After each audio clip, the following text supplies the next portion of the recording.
भजो नित्य गोविंदा नित्य गोविंदा.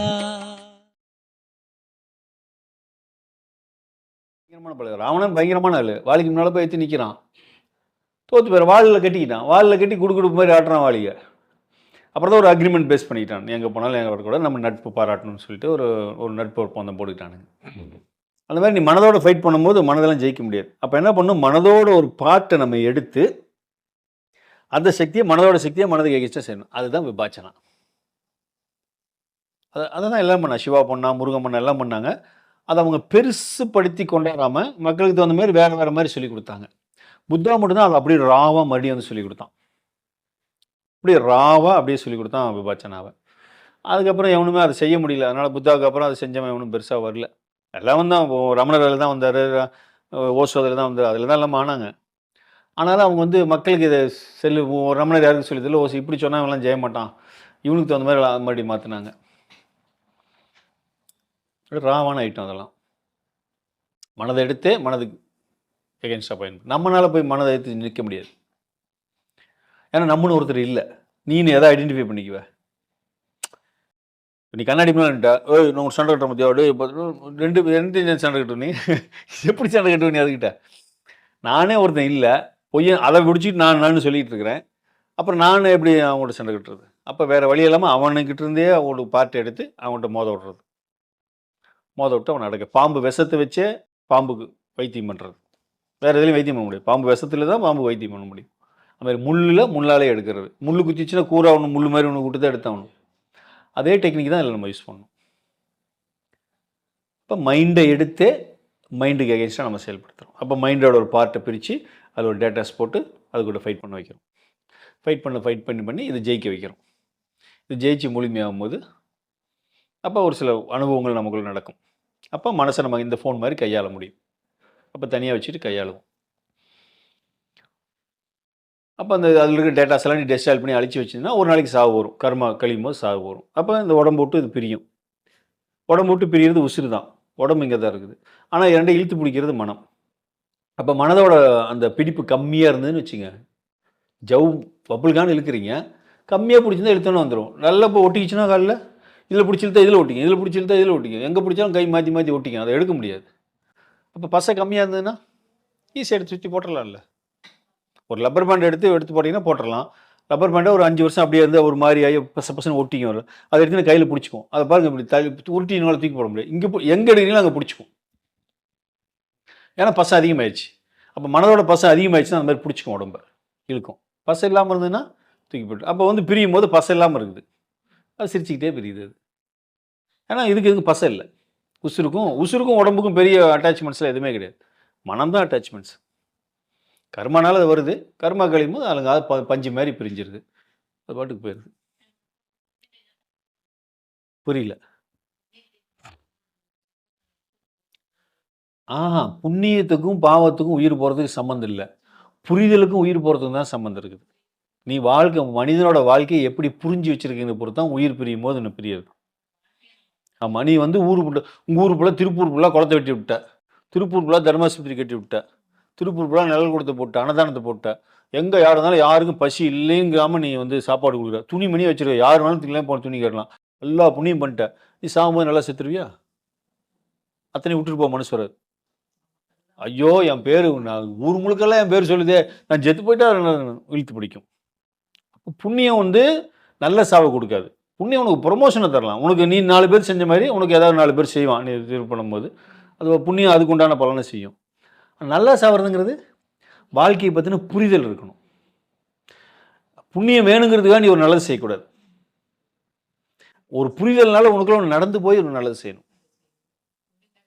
ஆமாம், நீ வந்து பசுவோடு இருக்கணும் பார்த்தா உனக்குள்ள என்னமோ பண்ணணும். ஐயோ பசுவோடு இருக்கான உன்னால் ஒன்றுமே முடியாது, அவனுக்கு ஏதாவது கொடுக்கணும்னு தோணணும். அது அவனுக்கு சோறு வாங்கி போட்டால் புண்ணியம் கிடைக்கும் அப்படின்னு நீ சோறு வாங்கி தரக்கூடாது. அப்படின்னு சோறு வாங்கி கொடுத்தா 4 பேருக்கு சோறு வாங்கி கொடுத்தனா அது புண்ணியத்தில், அது புண்ணியமாக இருந்தாலும் அது உனக்கு உதவாது சாகும்போது. பெசையணும். வாடிய பயிரை பார்க்கும்போதெல்லாம் வாடி நான் பயிர் வாடினது இவனால் முடியல, உனக்கு அப்படியே என்னமோ பண்ணுது அவனால். அப்போ அவன் மனசு எப்படி இருக்கும்? அவன் என்ன தன்மையில் இருப்பான் பாரு. ஐயோ பயிர் வாடி போச்சே, ஐயோ இதில் எத்தனை பேருக்கு நெல் கொடுக்குமே, ஐயோ அவனால் ஒன்றும் பண்ண முடியல, அழுகுறான். பயிர் வாடி போச்சே உட்காந்துட்டு அழுகுறான் ஒருத்தன். அப்போ வந்து அவன் அந்த தன்மையில் இருக்கிறான். இந்த மாதிரி ஒருத்தன் பசியோடு இருந்தாலும் உன்னை என்ன ஒன்று பண்ணணும் அது. ஆமாம், அது உள்ளுக்குள்ள என்னமோ பண்ணணும். ஒருத்தன் ஆடை இல்லாமல் இருக்கணும், உன்னை என்னமோ ஒன்று பண்ணணும். ஒருத்தன் சிரமப்பட்டாலும் அதை என்னமோ ஒன்று பண்ணணும் உன்னை. அப்போ தான் நீ வந்து சாகும்போது நல்ல சாக முடியும். ஏன்னா உனக்கு புரிதல் இருக்குது. அப்படி அழகாக பிரிஞ்சு போக முடியும்.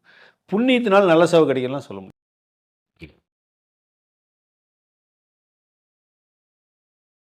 அப்படி தான் சொல்லுவோம். நான் ஒரு சிலர் கிளாஸ் கூட எடுக்கிறாங்க, ஆன்மீக கிளாஸ்.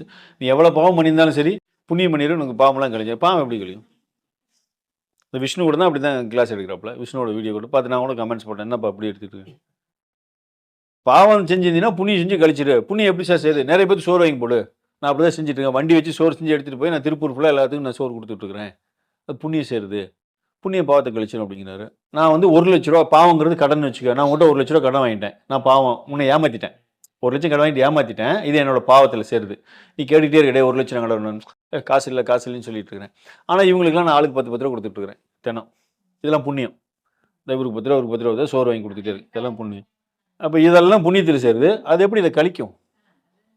இதுக்கு உண்டானது எனக்கு வந்துடும், இதுக்கு உண்டானது எனக்கு வரும்ல. இதுக்கு இது எப்படி டேலி பண்ணுற வேலையெல்லாம் கிடையவே கிடையாது. உன்னை செவிடி கேட்டு 2 அப்பா போயிடுறேன். அப்புறம் தங்கம் தெரியாமல் முடிச்சுட்டு மொத்தம் கொடுக்குறேன். அந்த அடிப்பட்ட வலி சரியாக போயிருமா? இவர் கையை பிடிச்சி உடச்சிட்றேன், பாவம் செஞ்சுட்டேன். வைத்தியத்துக்கு காசு கொடுத்துட்றேன், ஐயா மொத்தம் தெரியாமல் செஞ்சுட்டேன், மணி சாரி கேட்குறேன் வைத்தியத்துக்கு. எப்படி அது டேலி ஆகும்? கையை ஒடிச்சதுக்கு உண்டானது கிடைக்கும், அவர் சாரி கேட்டதுக்கு அவருக்கு வைத்திய செலவு கொடுத்ததுக்கு உண்டானது கிடைக்கும். ஒவ்வொரு ஆக்ஷனுக்கும் every action will be a reaction. பாவத்துக்கு உண்டான ரியாக்ஷன் உண்டு, புண்ணியத்துக்கு உண்டான ரியாக்ஷன் உண்டு. ஏன்னா அதுக்கு பாவ புண்ணியம் கிடையாது. கரண்ட்டுக்கு பாவ புண்ணியம் கிடையாது. ஃபேனும் ஓட்டலாம், தொட்டால் கட்டி செத்தும் போகலாம்.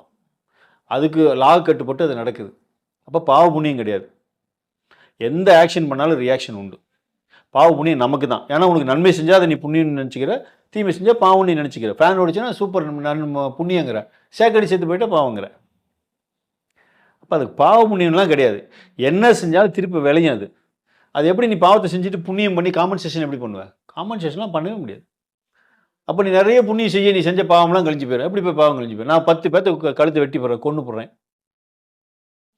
10 பேர்த்து கல்யாணம் பண்ணி வச்சு 10 பிள்ளை பெக்கிறதுக்கு நான் காரணமாக இருந்துட்டேன்.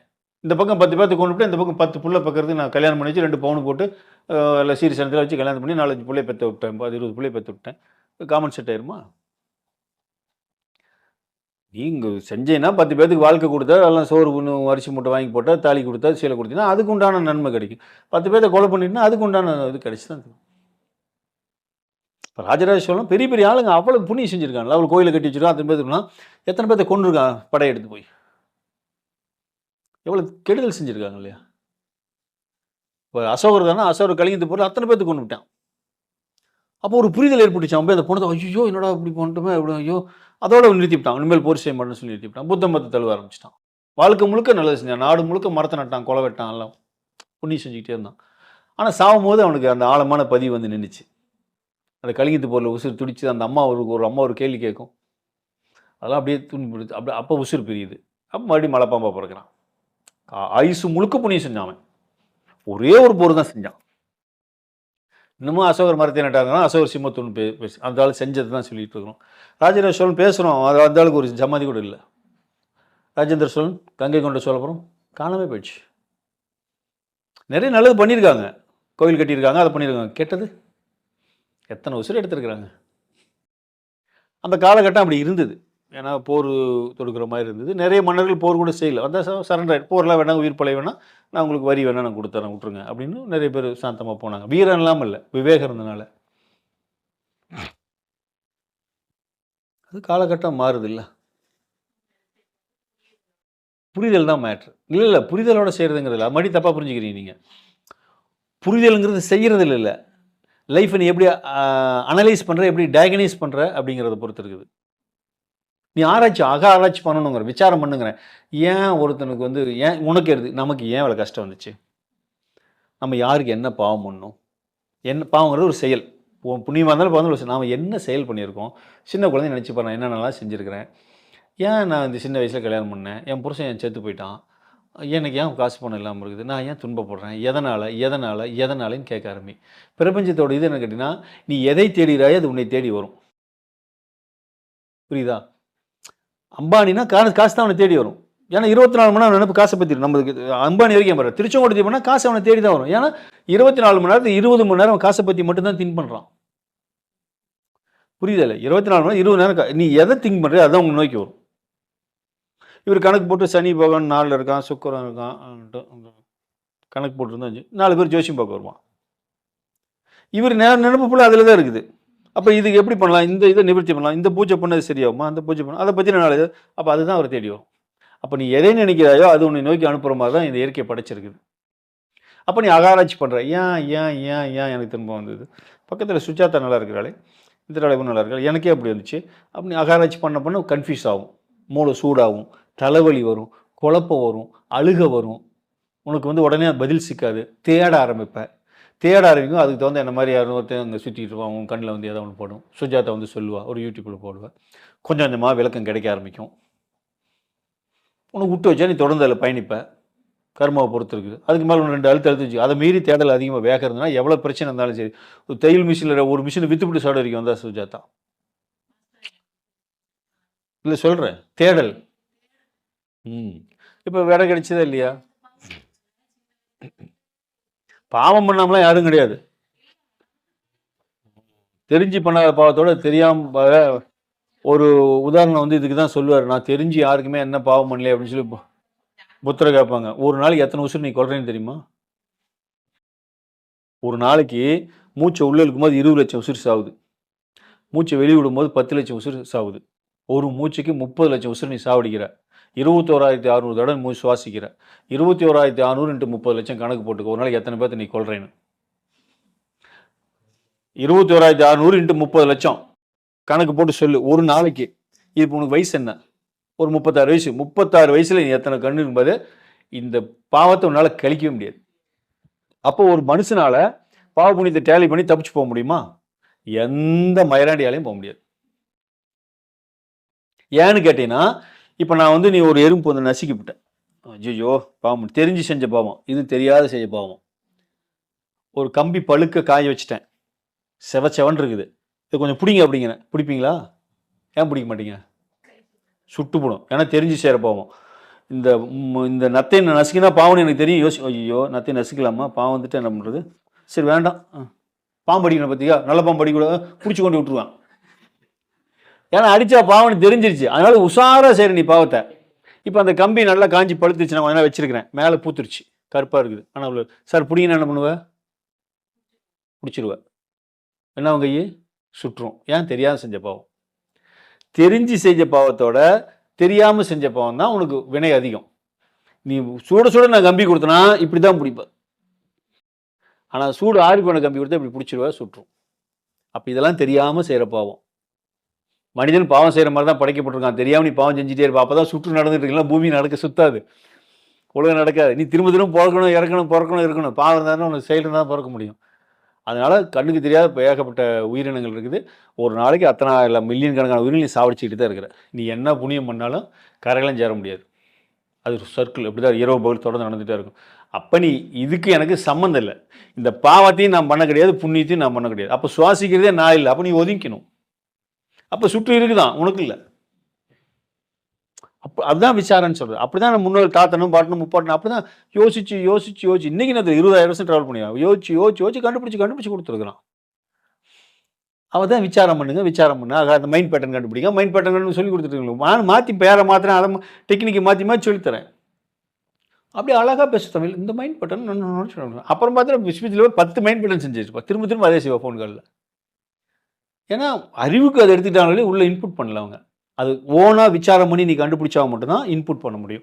நான் சொல்லி உன்னால் ஒரு இதை நீ வந்து நான் ஒரு வித்தையை சொல்லி இது நடக்குன்னு சொன்னால் உன்னால் மைண்ட் பேட்டர்ன் ஒர்க் அவுட் பண்ணுறது சிரமம். நீயா விசாரம் பண்ணினா உனக்குள்ள அது வேலை நடக்கும்.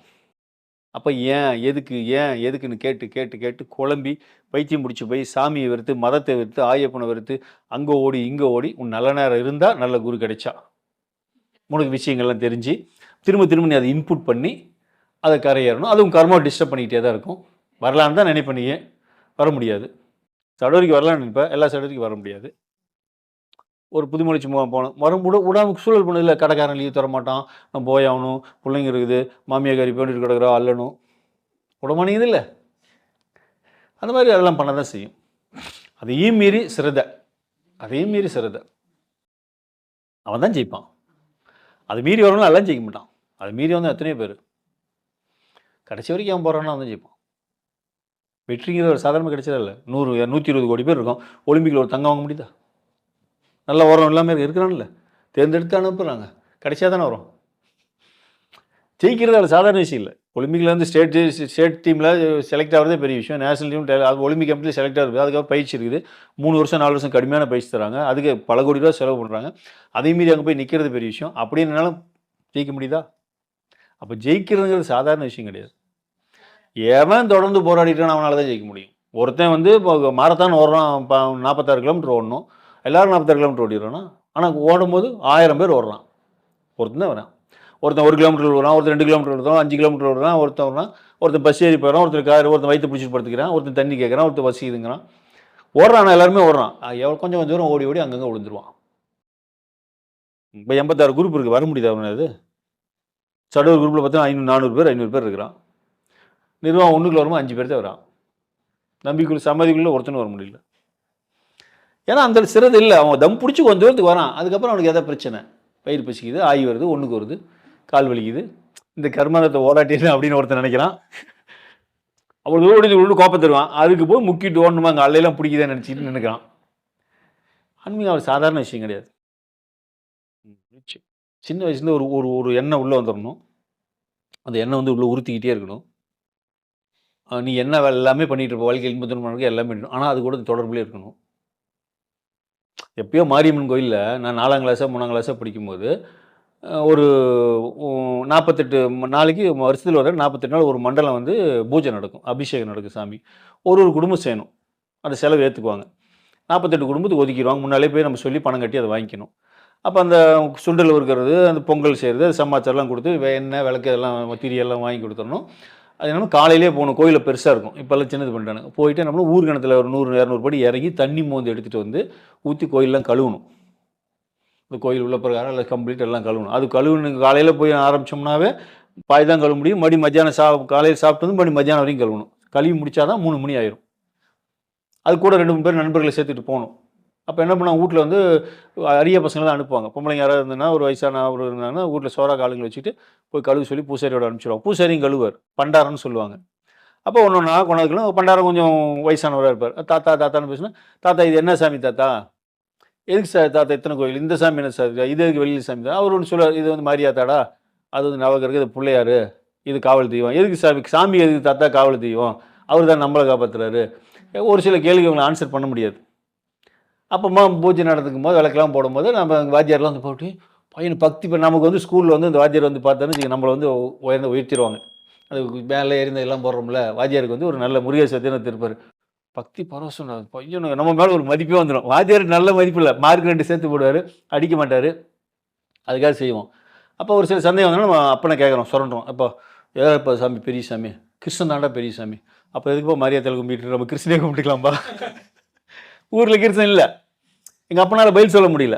கிருஷ்ணனா இருக்குல்ல பெரியசாமிங்கிறார். கிருஷ்ணன் பெரியசுனா எப்படிப்பா, அதோட இப்போ சிவம் பெருசுங்கிறாங்களேப்பா. இல்லைப்பா, அது வந்து பிரம்மா விஷ்ணு சிவன் 3 பேர் இருக்கான், படைத்தல் அழைத்தல் காத்தல் பண்ணுறான். இவன் 3 பேருக்கும் பேரில் கிருஷ்ணன். அப்போ அவருக்கு தெரிஞ்ச நாலேஜ் அவர் சொல்கிறாரு. இந்த பயிரை எவனுமே நமக்கு அந்த அது தெளிவான ஒரு புரிதலை கொடுக்கல. ஒவ்வொருத்தரும் ஒன்று சொல்கிறான். இந்த கர்மம் முடிச்சு ஆயாகும் நெறி மனிது, அப்பனுக்கும் நெறி மனிது, பூசாரின்னு சொல்கிறான். இந்த சாமியை பற்றின ஒரு சரியான ஒரு டெஃபினிஷனே அவன் கொடுக்கல. கர்மாந்த பிடிச்சி சாமியை கும்பிடக்கூடாது முடிவு பண்ணிட்டேன் சின்ன வயசுலேயே. இதாவது தப்பு இருக்குது. எந்த சாமியும் நீ கும்பிடுவா? வீட்டில் 5-6 போட்டோ வச்சுருக்கோம். ஒரு முருகன், ஒரு பிள்ளையார் இருக்குது, அப்புறம் சரஸ்வதி போட்டோன்னு லட்சுமி போட்டோ. இது வந்து காசு வரத்துக்கு இதை கும்பிட்றாரு, படிப்பவர்னு இதை கும்பிட்றாரு. எங்கள் அம்மா படிக்கவே இல்லை, எங்கள் அப்பா 8வது தான் படிச்சுக்கிட்டாரு. அப்புறம் அதை கும்பிட்டுக்கிட்டே தான் இருக்கிறாரு. அப்புறம் இந்த மாதிரி இது பயங்கர கன்ஃபியூஷன் சின்ன வயசில். யார்கிட்ட கேட்டாலும் ஒரு இது இல்லை. அப்போ உள்ளுக்குள்ள அதை உருட்டிக்கிட்டே இருக்குது. அதான ஆழமாக பதிஞ்சிச்சு. ஆனால் படிக்கிறோம், தொடர்ந்து படிக்கிறோம், இதை பாஸ் பண்ணுறோம், ஒரு கல்யாணத்தை பண்ணுறோம், ஒரு காதலை பண்ணுறோம், ஒரு தொழிலை செய்கிறோம், ஏதோ சமாச்சாரம்லாம் நடந்துகிட்டு இருக்குது. ஆனாலும் உள்ளுக்குள்ள ஒன்று பிசைஞ்சிக்கிட்டே இருக்குது. இது கேள்வி ஆன்சர் தரமான இன்னைக்கு. நான் 12வது வந்து கூட எங்கள் அப்பா ஒருத்தர் கேட்டேன். சன்னியாசம் போது கூட கேட்டேன். நான் சன்னியாசம் எள்ளு தண்ணி அரைக்கும் போது கூட கேட்டேன். இப்போ நீ வந்து போய் தனியாசம் எனக்கு தெரிஞ்சது தான் கிருஷ்ணன் தான் பெரியசாமி. ஆனால் கிருஷ்ணன் பெரியசாமிங்கிறாங்களே, பார்த்தா அப்படி ஒன்றும் தெரியல, கிருஷ்ணன் பெரியசாமி மாதிரி தெரியலையே அப்படின்னு ஒரு உள்ளுக்குள்ள ஒன்று சொல்லணும்ல, உள்ளுக்குள்ள ஏதோ ஒன்று சொல்லணும்ல. சிவன் தான் பெரியசாமின்னு ஏற்றுக்க முடியாது. அப்புறம் தான் டே சாமின்னு ஒருத்தன் கிடையவே கிடையாதுரா, இல்லாத ஒரு சமாச்சாரம், நீ தான் சாமி, நம்ம எல்லாரும் சாமி அப்படிங்கிறதெல்லாம் ஒரு அனுபவத்தில் புரிதல் ஏற்படுறது தான். இதை சொன்னால் எப்படி எடுத்துக்குவான்? தீக்க கட்சிக்காரங்கிட்ட என்ன பண்ணுவான்? அவன் கிண்டல் அடிப்பானே. சாமின்னு எதை சொல்லுவோம்? நீ சாமி இல்லையா? அப்போ இது சாமி இல்லையா? சாமி இல்லாமல் என்ன உருவாகும்? சாமின்னா ஏதோ ஒன்று ஒன்று பெருசாக இருக்கிற மாதிரியும் அது செய்கிற மாதிரியும் புவியீர்ப்பு விஷயம் வந்து நீ என்னென்னு சொல்லுவோம்? அது ஒரு விஷயம், அது ஒரு சக்தி, அவ்வளோதான். மேலே தூக்கி போட்டால் கீழே செயல்படுது, குறிப்பிட்ட தூரம் வரைக்கும் செயல்படுது. அதுக்குன்னு ஒரு சக்தி இருக்குது. சூரியனுக்குன்னு ஒரு சக்தி இருக்குது, சந்திரனுக்கு ஒரு சக்தி இருக்குது, எனக்குன்னு ஒரு சக்தி, உனக்குன்னு ஒரு சக்தி இருக்குது, ஒன்றுக்கு ஒரு சக்தி இருக்குது. சக்தியின் அடிப்படையில் செயல்படுது. பறந்து விரிஞ்சிருக்கனால அது பராசக்தின்ட்டான். இது எல்லாத்துக்கும் ஒரு மூலம்னு ஒன்று இருக்குது. சயின்ஸ் சொல்கிற மாதிரி இது எங்கிருந்து உருவாச்சு அப்படின்னு அடுத்த கேள்வி வரும்போது ஒன்றுமில்லாத இருந்தால் ஒன்று உருவாச்சு. ஒன்றுமில்லாத இருந்து எப்போ வருவோம்னு பார்த்தா அதான் லாஜிக்காக தான் இருக்குது. புரிஞ்சிக்க முடியாது தன்மையில். ஒன்றுமில்லாத இருந்தால் எல்லாமே உருவாகுது. எல்லாம் ஒன்றுமில்லாத இடத்துக்கு தான் போகுது. அங்கே போய் நிற்கிது, கடைசியில் ஒன்றுமில்லாத போய் நிற்கிது. அப்போ அங்கே சாமியும் கிடையாது, ஒன்றும் கிடையாது. நீ எல்லாம் அந்த அங்கிருந்து வந்தவன் தான். அதுக்காக இல்லைன்னு சொல்லிட முடியுமா? அது இல்லாமல் எதுவுமே நடக்காது. எப்படி இல்லாமல் ஒரு இது நடக்கும்?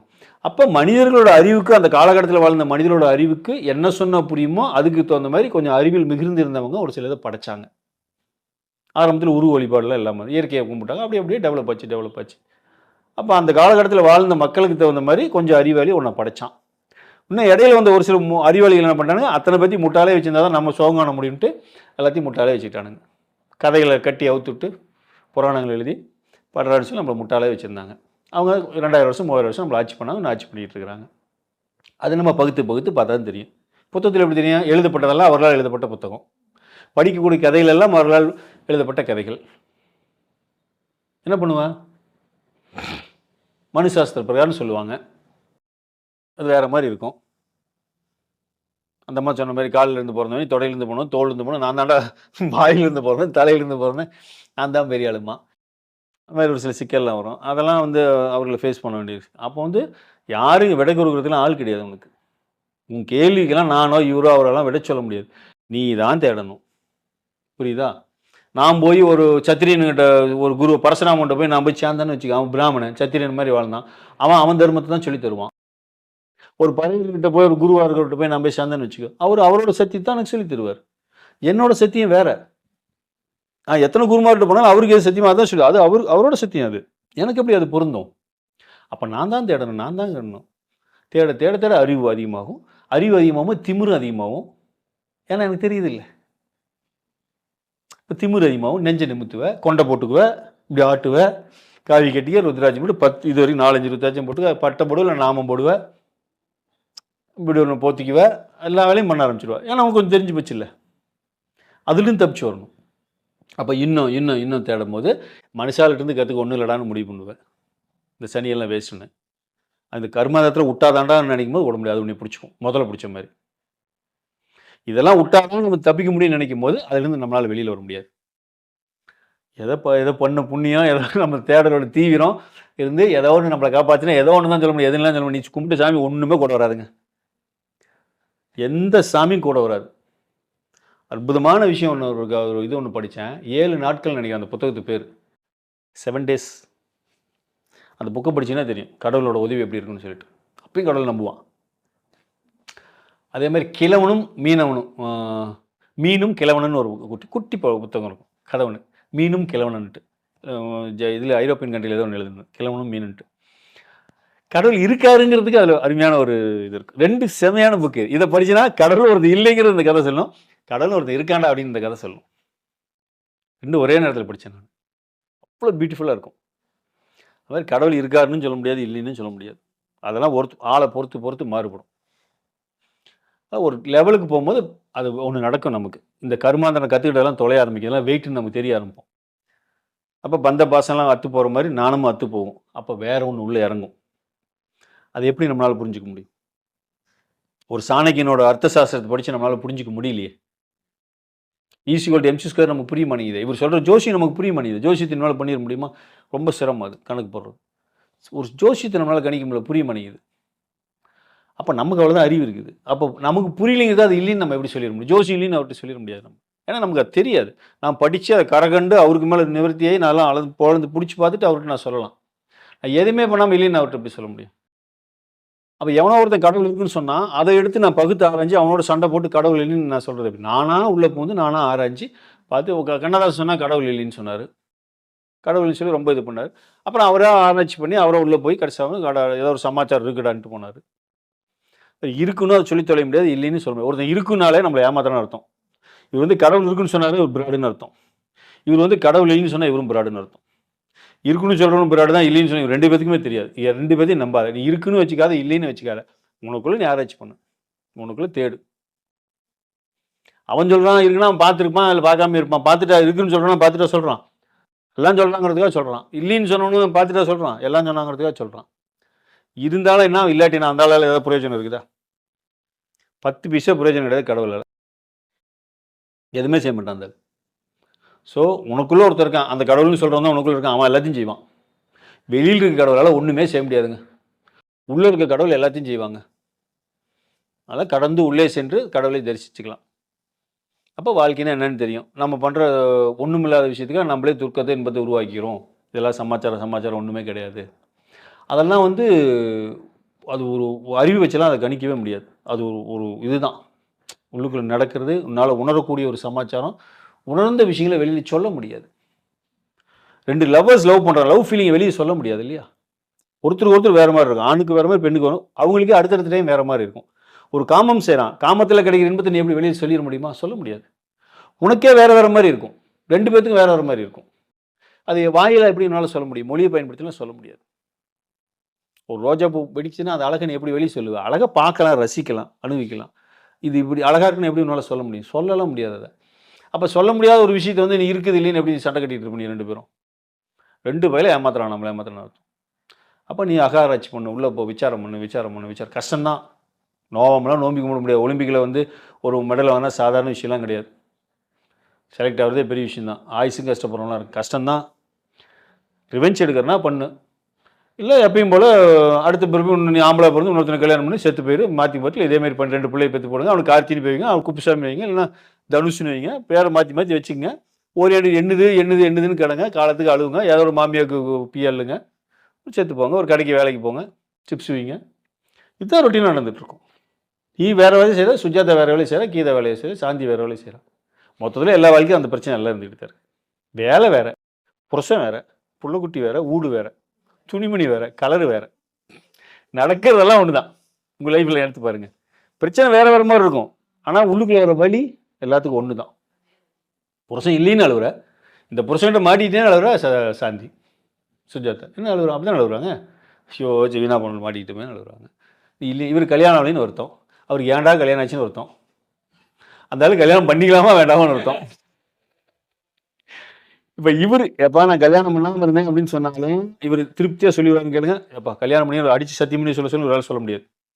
அவர் வந்து கல்யாணம் பண்ணிக்காம பண்ணி அவராலையும் அடிச்சு சொல்ல முடியாது. ஏன்னா கல்யாணம் பண்ணால் அது என்ன டிஃபால்ட்னு அவர் அனுப்பிச்சிட்டார். அதனால் கேரண்டியாக வந்துட்டு சொல்ல முடியாது. இவருக்குள்ள ஒரு சின்ன ஆசை இருக்குது. சே நம்ம கல்யாணம் பண்ண தொலைச்சிட்டோம், கல்யாணம் பண்ணி இருந்திருக்கலாம் அப்படின்னு. அதனால் இவர் கல்யாணம் பண்ணாதானே அவனை சொல்ல முடியாது. இவர் கல்யாணம் பண்ணாமல் இருக்குன்னு ஒரு விதி. கல்யாணம் பண்ணிக்கிட்டாலும் பிரச்சனை இருக்குது, கல்யாணம் பண்ணலைனாலும் பிரச்சனை இருக்குது. நீ பண்ணிக்கிட்டு வாழலாம், பண்ணாத வாழது உன்னை பொறுத்து இருக்குது. அது ஏன் பொண்டாட்டின்னு தூங்கினா பிரச்சனை தான். ஏன் புள்ளின்னு தூங்கினா பிரச்சனை தான். அதனால நான் சொல்கிறேன், அவரை மாதிரி கல்யாணமும் பண்ணிக்காத, இவரை மாதிரி பிரம்மச்சரியம். அதில் காதல் மன்னனர் ஜெமினி கணேசன் மாதிரி எதுவுமே நம்புழுது இல்லை, எல்லாம் நம்புழுது. சிவன் மாதிரி எல்லாமே நம்புழுது. ஆமாம், எது கிடைச்சாலும் நான் அனுப்பிப்பேன், ஜாலியாக இருப்பேன், சந்தோஷமாக இருப்பேன். எது கூடயும் சொந்தம் கொண்டாட மாட்டேன், அட்டாச்மெண்ட்ஸ் இருக்கக்கூடாது. அப்படி ஒரு வாழ்க்கை வாழு. இவர் நினைக்கலாம் வயசான காலத்தில் நான் இந்த பாட்டு இழுத்துட்டு படுத்திருந்தேன்னா என் பொண்டாட்டி பிள்ளை இருந்தால் பார்க்க முடியல, கல்யாணம் போயிடுச்சுன்னு. பொண்டாட்டி பிள்ளை இருக்கணுக்கெல்லாம் பார்க்குதா? காசு தர வரைக்கும் அந்த ஆளை பார்ப்பாங்க. கையில் 10 பைசா இல்லை, பிஎல்னா யாராவது தள்ளுவாங்களா? பொண்டாட்டி பிள்ளை இருக்குது தானே பிஎல்றாங்களா? எத்தனை பேர் ரோட்டில் கிடக்கும்? பொண்டாட்டி பிள்ளை பிஎல்னா அதுக்கு அதெல்லாம் ரோட்டில் கிடக்குறேன், அதுக்கு அன்னதாசத்தில் கிடக்குறான். இந்த வருஷம் இந்த அன்னதானம் கொடுப்போம். நம்ம அந்த டிஎஸ்பி இவர் நடத்துகிறாரு, விஜயராவன் டிஎஸ்பி நடத்துகிறார் ஒரு இது அனாதாசிரமா. அங்கே போய் பாருங்கள், அத்தனை பேர் 30 ஏக்கர் 40 ஏக்கர் வச்சுருக்காங்க. அங்கே இருக்கிறவங்களாம் 20 ஏக்கர் காடு இருக்கிறான், 30 ஏக்கர் அமெரிக்காவில் பிள்ளை இருக்குன்னா, டாக்டர் இருக்குன்னா துரத்தி விட்டாங்களா? சொத்து எழுதி கொடுத்தா துரத்தி விட்டாங்க. சோத்துக்கெல்லாம் ஒரு 50 ரூபா கொடுத்துட்டு போவோம் சாமியை, டீக்கு போய் குடிச்சுக்கோங்க சாமிங்கிறான். பையன் அமெரிக்காவில் டாக்டராக இருக்கிறான். மார்னிங் மரத்து ஒரு ஆள் 40 ஏக்கர் இருக்குது காடு. அது வந்து ஸ்கீம் தண்ணி பாயுது, கரும்பு போடுறாங்க. என்ன வசதி இருக்கும்ப்பா, எப்படி சம்பாதிச்சிருப்பான் அந்த ஆள்? என்ன பிரயோஜனம்? புள்ள இருக்குது, பையன் இருக்குது, டாக்டராக இருக்கிறாங்க, அமெரிக்காவில் இருக்கிறாங்க, 40 ஏக்கர் காடு இருக்குது, பணம் காசு இருக்குது, 50 ரூபாய்க்கு கெஞ்சிட்டு இருக்கிறார். அப்போ கல்யாணம் தோற்று போயிட்டானா? திருச்சி சிவான்னு ஒரு எம்பி இருக்கார், கல்யாணம் பண்ணிக்கல. ராஜா மாதிரி இருக்காருல்ல, வருத்தப்படுறாரு. அவர் தனக்கு கல்யாணம் பண்ணி அவர் வருத்தப்பட்டிருக்காரா?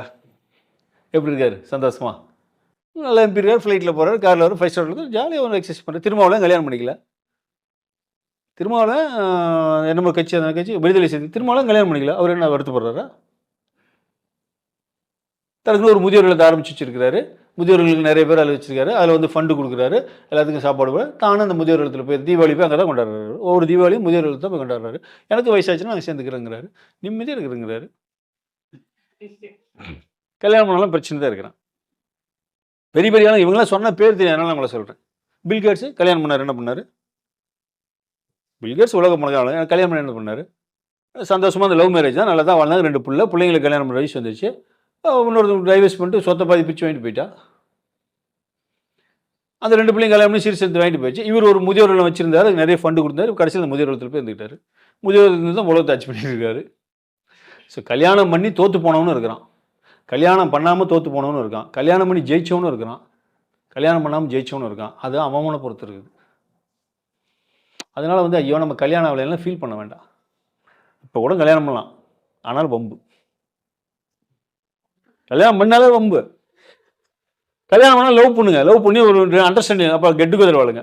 நான் உன்னை பார்த்துக்கிறேன், நல்லது கெட்ட நம்மள ஒன்றா இருக்கலாம், என்கிட்ட இவ்வளோ காசு இருக்குது, உங்கள்கிட்ட இவ்வளோ காசு இருக்குது, வீட்டில் இருக்கலாம், எனக்கு உடம்பு சில நீ பார்த்து உனக்கு சில யாரையும் கண்ட்ரோல் பண்ணக்கூடாது இருக்கலாம், ஒரு அக்ரிமெண்ட் பேஸில் நீங்கள் வாழுங்க. ஆனால் அந்த மாதிரி வாழ்கிறாங்க நிறைய பேர், அதில் சிக்கல் வந்துடுது.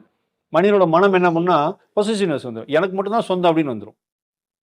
இந்த பிள்ளைங்கள யாராவது ஒருத்தவன்ட்டு எங்கு மாஸ்டருங்க, இந்த பிள்ளை என்ன இவ்வளோ பட்டா போட்டு கொடுத்தோம், எங்கு மாஸ்டரும் பொசிஷனஸ் கொஞ்சம் பக்கத்தில் வந்தோடனே நமக்கு முன்னாள் இருக்கிறவங்க நம்ம பின்னால் இருக்கிறவங்க பொசிஷனஸ் வருது. அப்போ ஒன்றா ஒரு வீட்டில் வாழ்ந்தீங்கன்னா என்னவா?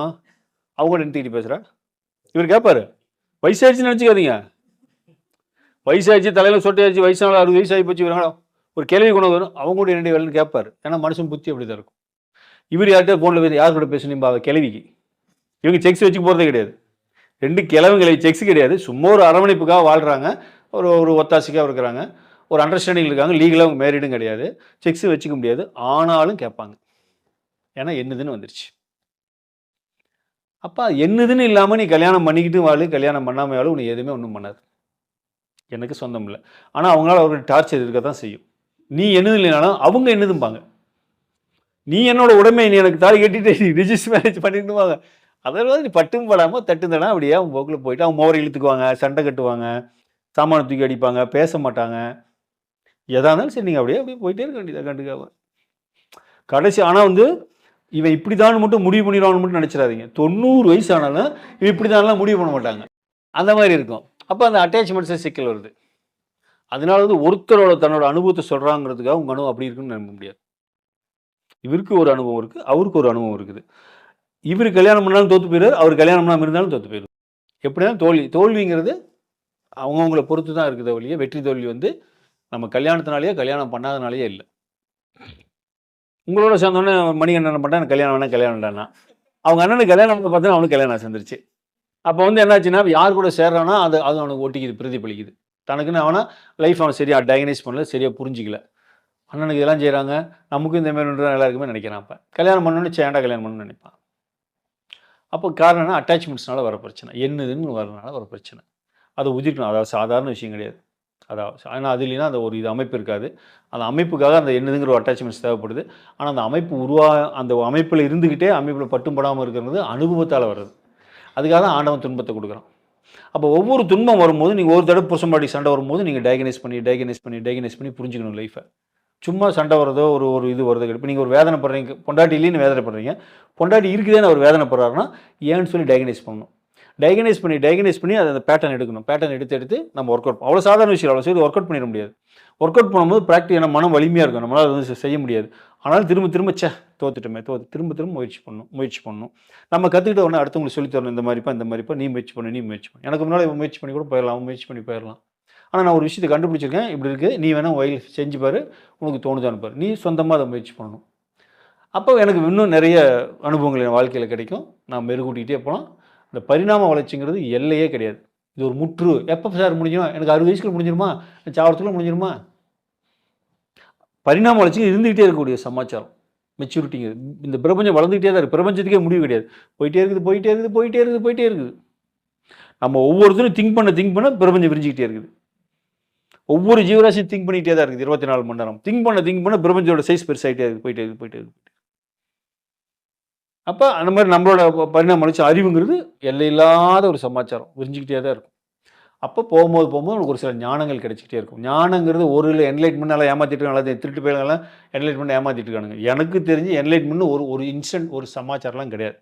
வாழ்க்கையில் பல என்லைட்மெண்ட் நடக்கும். ஒவ்வொரு டைமும் ஒரு சில சமாச்சாரம் உனக்கு நடந்துகிட்டே இருக்கும். புத்தன் ஞானம் அடைஞ்சிட்டான் அப்படிங்கிறது அதுதான் என்லைட்மெண்ட். அதுக்கு மேலே பின்னால் இருக்குது. அது வரைக்கும் ஒரு மனிதனால் இந்த உடம்பு வச்சுக்கிட்டு இந்த மனுஷன் அது வரைக்கும் ட்ராவல் பண்ண முடியும். சபிகல்வ சமாதி, நிர்விகல்வ சமாதி வரைக்கும் போக முடியும். கொங்கணம் அதுக்கு மேலேயும் போயிட்டு வந்து சொல்லிட்டு போயிருக்கலாம். அதுக்கு மேலே இல்லையானா அதுக்கு மேலே ஏதாவது ஒன்று இருக்கும். போனாலும் தெரியும், நமக்கு அந்த அறிவு கிடையாது. அளவு எண்டுன்னு ஒன்று இருக்குது, அதான் என்லைட்மெண்ட்டு, இதுதான் முக்தி அப்படிலாம் கிடையாது. விரியும், ஒரு கட்டத்தில் சுருங்கும், காணாமல் போயிடும். இந்த காணாமல் போகிறத வேணால் முக்தின்னு நம்ம சொல்லிக்கலாம். ஆனால் காணாமல் போயிடுச்சுன்னா இல்லை, திரும்ப பெருவெடி பேர் கூட திரும்ப விரியும், திரும்ப சுருங்கும். லட்சக்கணக்கான ஆண்டுகள் ஆகுதுங்கிறான். நமக்கு 120 வருஷம், பிரம்மனுக்கு 5000 வருஷங்கிறான். ஒவ்வொன்றுக்கும் ஒன்று சொல்கிறான். அப்போ முடிவுன்னெலாம் ஒன்று கிடையவே கிடையாது. அப்பாடா தப்பிச்சிடணும் அப்படின்லாம் கிடையாது. சாவு வந்து முடிவு நம்ம நினச்சிக்கிறோம். செத்தவன நிம்மதியாக இருக்கிறான், பேர் தெரிஞ்சிட்டு இருக்கிறான், பிடிச்சிக்கிட்டு அந்த பிள்ளையை பிடிச்சிட்டு ஆட்டுறான், கறி வேணுங்கிறான், ஜாரை வேணுங்க, செத்து தொலைச்சதுக்கப்புறம் வந்து பிடிச்சிட்டு ஆட்டுறான். அது மாதிரி மெச்சூரிட்டி மறுபடி அப்படியே பரிணாம வளர்ச்சிங்கிறது நடந்து கொண்டே இருக்கு. நேற்று இருந்த மாதிரி நம்ம இன்றைக்கி இல்லை. போன வருஷம் இந்த மாதிரி இல்லை, 4 வயசு குழந்தைகள் இந்த மாதிரி இல்லை. நம்ம வளர்ந்துக்கிட்டே இருக்கிறோம். இப்போ அறிவு வளர்த்தியாட்டு அதுக்கு மாதிரி மெச்சூரிட்டி நமக்கே தெரியுது. முன்ன மாதிரி இல்லை, கொஞ்சம் மாறிட்டோம். இது போய்கிட்டே இருக்கும். அது எவ்வளோ வேகமாக ஆகுதுங்கிறது உன்னை பொறுத்து மாறும். உன்னோட 24 மணி நேரம் தாட் என்னவாக இருக்கும்? நீ எதை நினைக்கிறே அதுவாகவே நீ எதை நினைக்கிற அதுவே உன்னை நோக்கி வரும். 24 மணி நேரம் உன்னோட தாட் என்னவாக இருக்கும்? கடைக்கு லேட்டாச்சு, கடைக்கு சீக்கிரம் வாக்கிங் முடியும், சோறாக்கணும், அவன் வேறு வெய்வான், கடைசாவி எங்கிட்ட இருக்கு, நான் தான் போய் சொல்லணும். இந்த சிப்ஸ் கண்ணிக்கு விற்கவே 4 பைட்டு தான் இருக்குது, இந்த மிச்சம் 2 பைட்டு தான் இருக்குது, இது தொலைச்சா அப்புறம் அவன் வேறு சனி முடிச்சவன் டார்கெட் இல்லையுமா, 8 மணி வரைக்கும் ஒரே இருப்பேன். 30 பைட் சிப்ஸ் நீ வித்தாகணும், 30 பைட் மிச்சர் வித்தே ஆகணும். இல்லை நம்ம உனக்கு சம்பளம் தர முடியாது. இப்போ விற்றா தான் அவனால் தர முடியும். அதுங்க அங்கே இருக்க ஐயோ அந்த எங்கள் மாமியா பெயிண்ட் வச்சிட்டாலும் தெரியல, கார்த்தி என்ன பண்ணுறான்னு தெரியல, சோறாக்கணும்னு தெரியல. உன் நினப்பு பிள்ளை என்ன இருக்குன்னு நினச்சிப்பாரு. திரும்ப ஓடியா வீட்டுக்கு இந்த அம்மா எல்லாம் இழுத்து போட்டு என்னென்ன பண்ணுவோம், அதை வீட்டை வலிச்சு வச்சிருக்கோம். இது எல்லாத்தையும் க்ளீன் பண்ணுவேன், சோறாக்குவேன். அப்பாடான்னு கை கால் உடம்பு ஒத்துழைக்காது. ஏன்னா மனம் நொந்து போயிருக்கு காலையிலேருந்தே. அப்புறம் எப்படா படுக்கணும், படுத்தா தூக்கம் வருமா? தூக்கம் வராது. பல எண்ணங்கள் வரும். நாளைக்கு பற்றி சிந்தனை வரும், பையனை பற்றி சிந்தனை வரும். ஸோ 24 மணி இதான் நினச்சிட்டு இருக்கிற. அப்போ நீ எதை நினைக்கிற அதான் ஒன்று நோக்கி வரும். எப்படி நல்லா இருக்க முடியும்? நீ ஒன்று சொல்கிற, எனக்கு ஆடி முடிஞ்சு ஆவணி வந்துச்சுன்னா இந்த சுக்கரன் 7ஆம் வீட்டில் வந்துட்டான்னு வச்சுக்க, நேரம் பொத்துட்டு வந்துடும். எப்படி பொத்துட்டு வரும்? நீ தான் 24 மணி நேரம் இதை மட்டும் தான் நினைக்கிற. என்னைக்காச்சும் ஒரு நாளைக்கு சுஜாதா ஏப்பா ஒன்றும் மனசில் ஒரு சடோரிக்கு போயிட்டு வரோம்னா, சனி 2 நாள் லீவ் தர மாட்டானே அவன் அப்படிங்கிற. ஆனால் அப்படி ஏதாவது ஒரு லீவ் வாங்கிட்டு வந்துட்டா 2 நாள் எதை பற்றி எவ்வளோ சந்தோஷமா இருக்கிற. அப்புறம் அப்போ தினமும் இதே மாதிரி இருந்தா, அப்போ நீ எதை நினைக்கிற அதுதான் உனக்கு நோக்கி வரும். அப்போ நீ என்ன பண்ணும், வீட்டில் இருக்கும்போது சூழல் அப்படி இருக்குது. நம்ம வந்திருக்கோம், ஒரு கணவன் இல்லை, 2 குழந்தைங்க இருக்கிறாங்க, ஒரு தொழில் செஞ்சு காப்பாற்ற வேண்டிய சூழல் இருக்குது. அப்போ நல்லபடியாக அதை நினைக்கலாமா? ஏன் போய் அதை வருத்திக்கிட்டு நம்ம நினச்சிக்கிட்டு இருக்கணும்? முன்னால் மாற்ற முடியும் போதா செத்து போன பிரச்சனை கொண்டாட போட போகிறதில்ல, கிளவி சாவடிக்க முடியாது, செத்து போனதும் கொண்டாட முடியாது. இல்லைன்னா தலைமை வச்சு அழுத்தி கிளவி கொள்ளணும், ஐயோ பாவம் முடிச்சு நான் சாவடிக்க மாட்டாங்க. அப்போ கிளவி இருக்கிறவங்களும் சாவடிக்க முடியாது, செத்து போனதையும் கொண்டாட முடியாது. நீ எதுக்கு இம்சப்பட்டு கிடக்குற?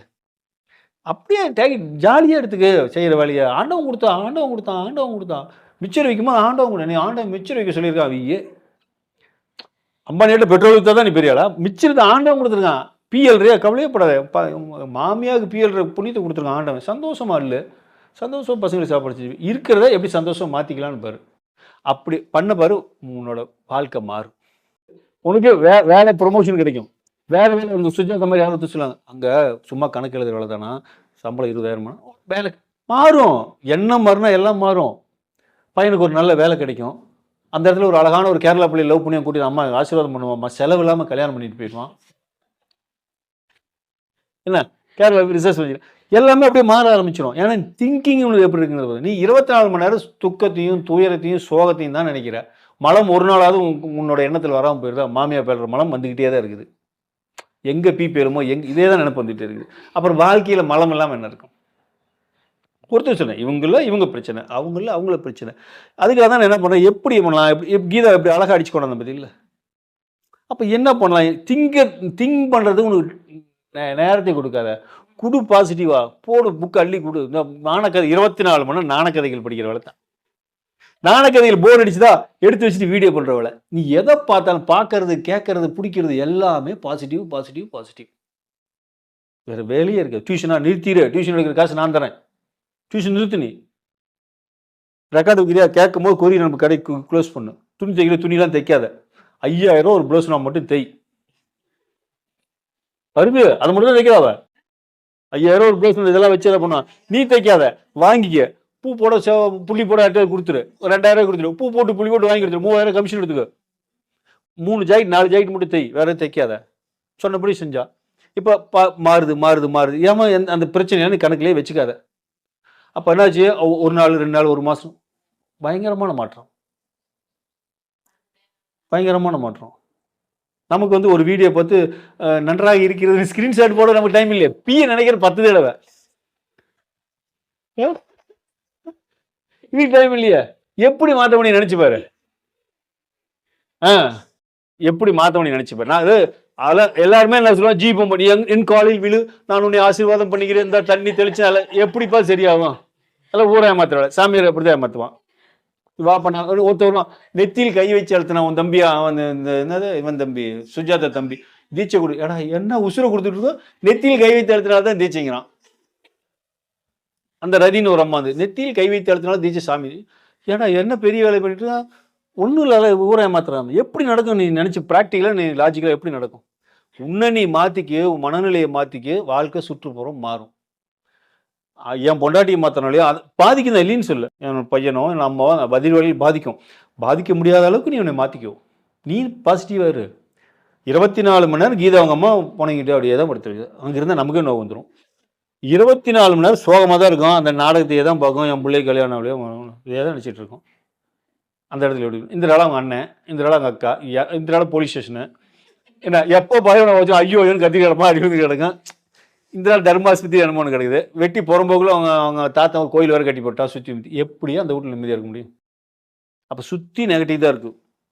சூரியனை சுற்றி இருட்டு தான் இருக்குது. புரியுதா? அதுக்காக சூரியன் ஒளிராமல் இல்லை. புரிஞ்சுக்கோ. நம்மளை சுற்றி கெட்டது மட்டும்தான் இருக்குது. கெட்டதோட தான் இருந்தாகணும். நான் எத்தாப்புல பக்கத்து வீட்டில் கீழே மேலே கெட்டதோட தான் இருந்தாகணும். நான் சூரியனை இருந்துட்டு போகிறேன். அவங்களால எனக்கு ஏன் கேடு? நான் அவங்க என்னை பாதிக்க முடியாத அளவுக்கு நான் என்னை எப்படி மாற்றிக்கிறது? அப்போ என்னோட திங்கிங் தாட் எப்படி இருக்குங்கிற பொறுத்தா இருக்குது. சும்மா கர்மியம் செஞ்சுட்டு இருக்கிறாங்க. இந்த பிள்ளைலாம் கர்மியம் செஞ்சலாம் லைஃப் இன்னும் செத்தே கூட போயிருந்துருக்கும். எத்தனை தடவை சூசைட் அட்டம்ப்ட்டு, எத்தனை போலி எப்படி இருக்கும்? உசுரோடு எப்படி இருக்கும்? பைத்தியம் முடியும். உமாமேஸ்வரி மாதிரி ஆயிருக்கும். உமாமேஸ்வரி இன்னைக்கு அப்படி பேசுது. தன்னைத்தானே பேசிகிட்டு இருந்த ஒரு ஆள். கர்மியாவை மாற்றுது. ப்ராக்டிக்கல் என்ன பண்ணலாம்? என்ன பண்ணலாம்? ஸோ அப்போ இவனை வந்து பாசிட்டிவாக திங்க் பண்ண வைக்கணும். ஃபஸ்ட்டு பாசிட்டிவ் திங்க் பண்ண வைக்கலாம். அப்புறம் கிரியேட்டிவிட்டி எப்படி மாற்றலாம்? அப்புறம் தான் நிர்வாகத்தை சும்மா ஒரு ஆளை கொண்டாந்துட முடியாது. ஏன் இவ்வளோ செக்டார் போட்டு கொண்டாடுறோம்? அதுதான் கொடுத்து பார்க்குறச்சு. இந்த கேம்புக்கு யார் வரணும்னு சொல்லி நாங்கள் டயக்ரைஸ் பண்ணுறோம். இவங்ககிட்ட என்ன ப்ளஸ் என்ன மைனஸ் என்ன மாதிரி எல்லாத்தையும் பார்த்து ஆள் எடுக்கிறோம். இவங்கள்ட்ட தகவலே கொடுக்காத. இவங்க வந்தால் வேணான்னு சொல்லிடு. சும்மா ஒரு கேம்ப் மாதிரி தெரியும். இதில் எவ்வளோ ஒரு இது நுட்பம் இருக்குது தெரியுமா? இப்போ வராதனால அவங்க கேட்காம போயிடுறத வீடியோ எடுத்து அதையும் போட்டு விட்ருவோம். கேட்டுக்குன்னு சொல்லிடுறோம். சத்சங்கத்தை நீ கேட்டுக்கும். ஆனால் அவ்வளோ நுட்பம் இருக்குது. நீ வாழ்க்கையை அப்படி இல்லாமல் நீ நினைக்கிற மாதிரிலாம் மாற்றிட முடியாது.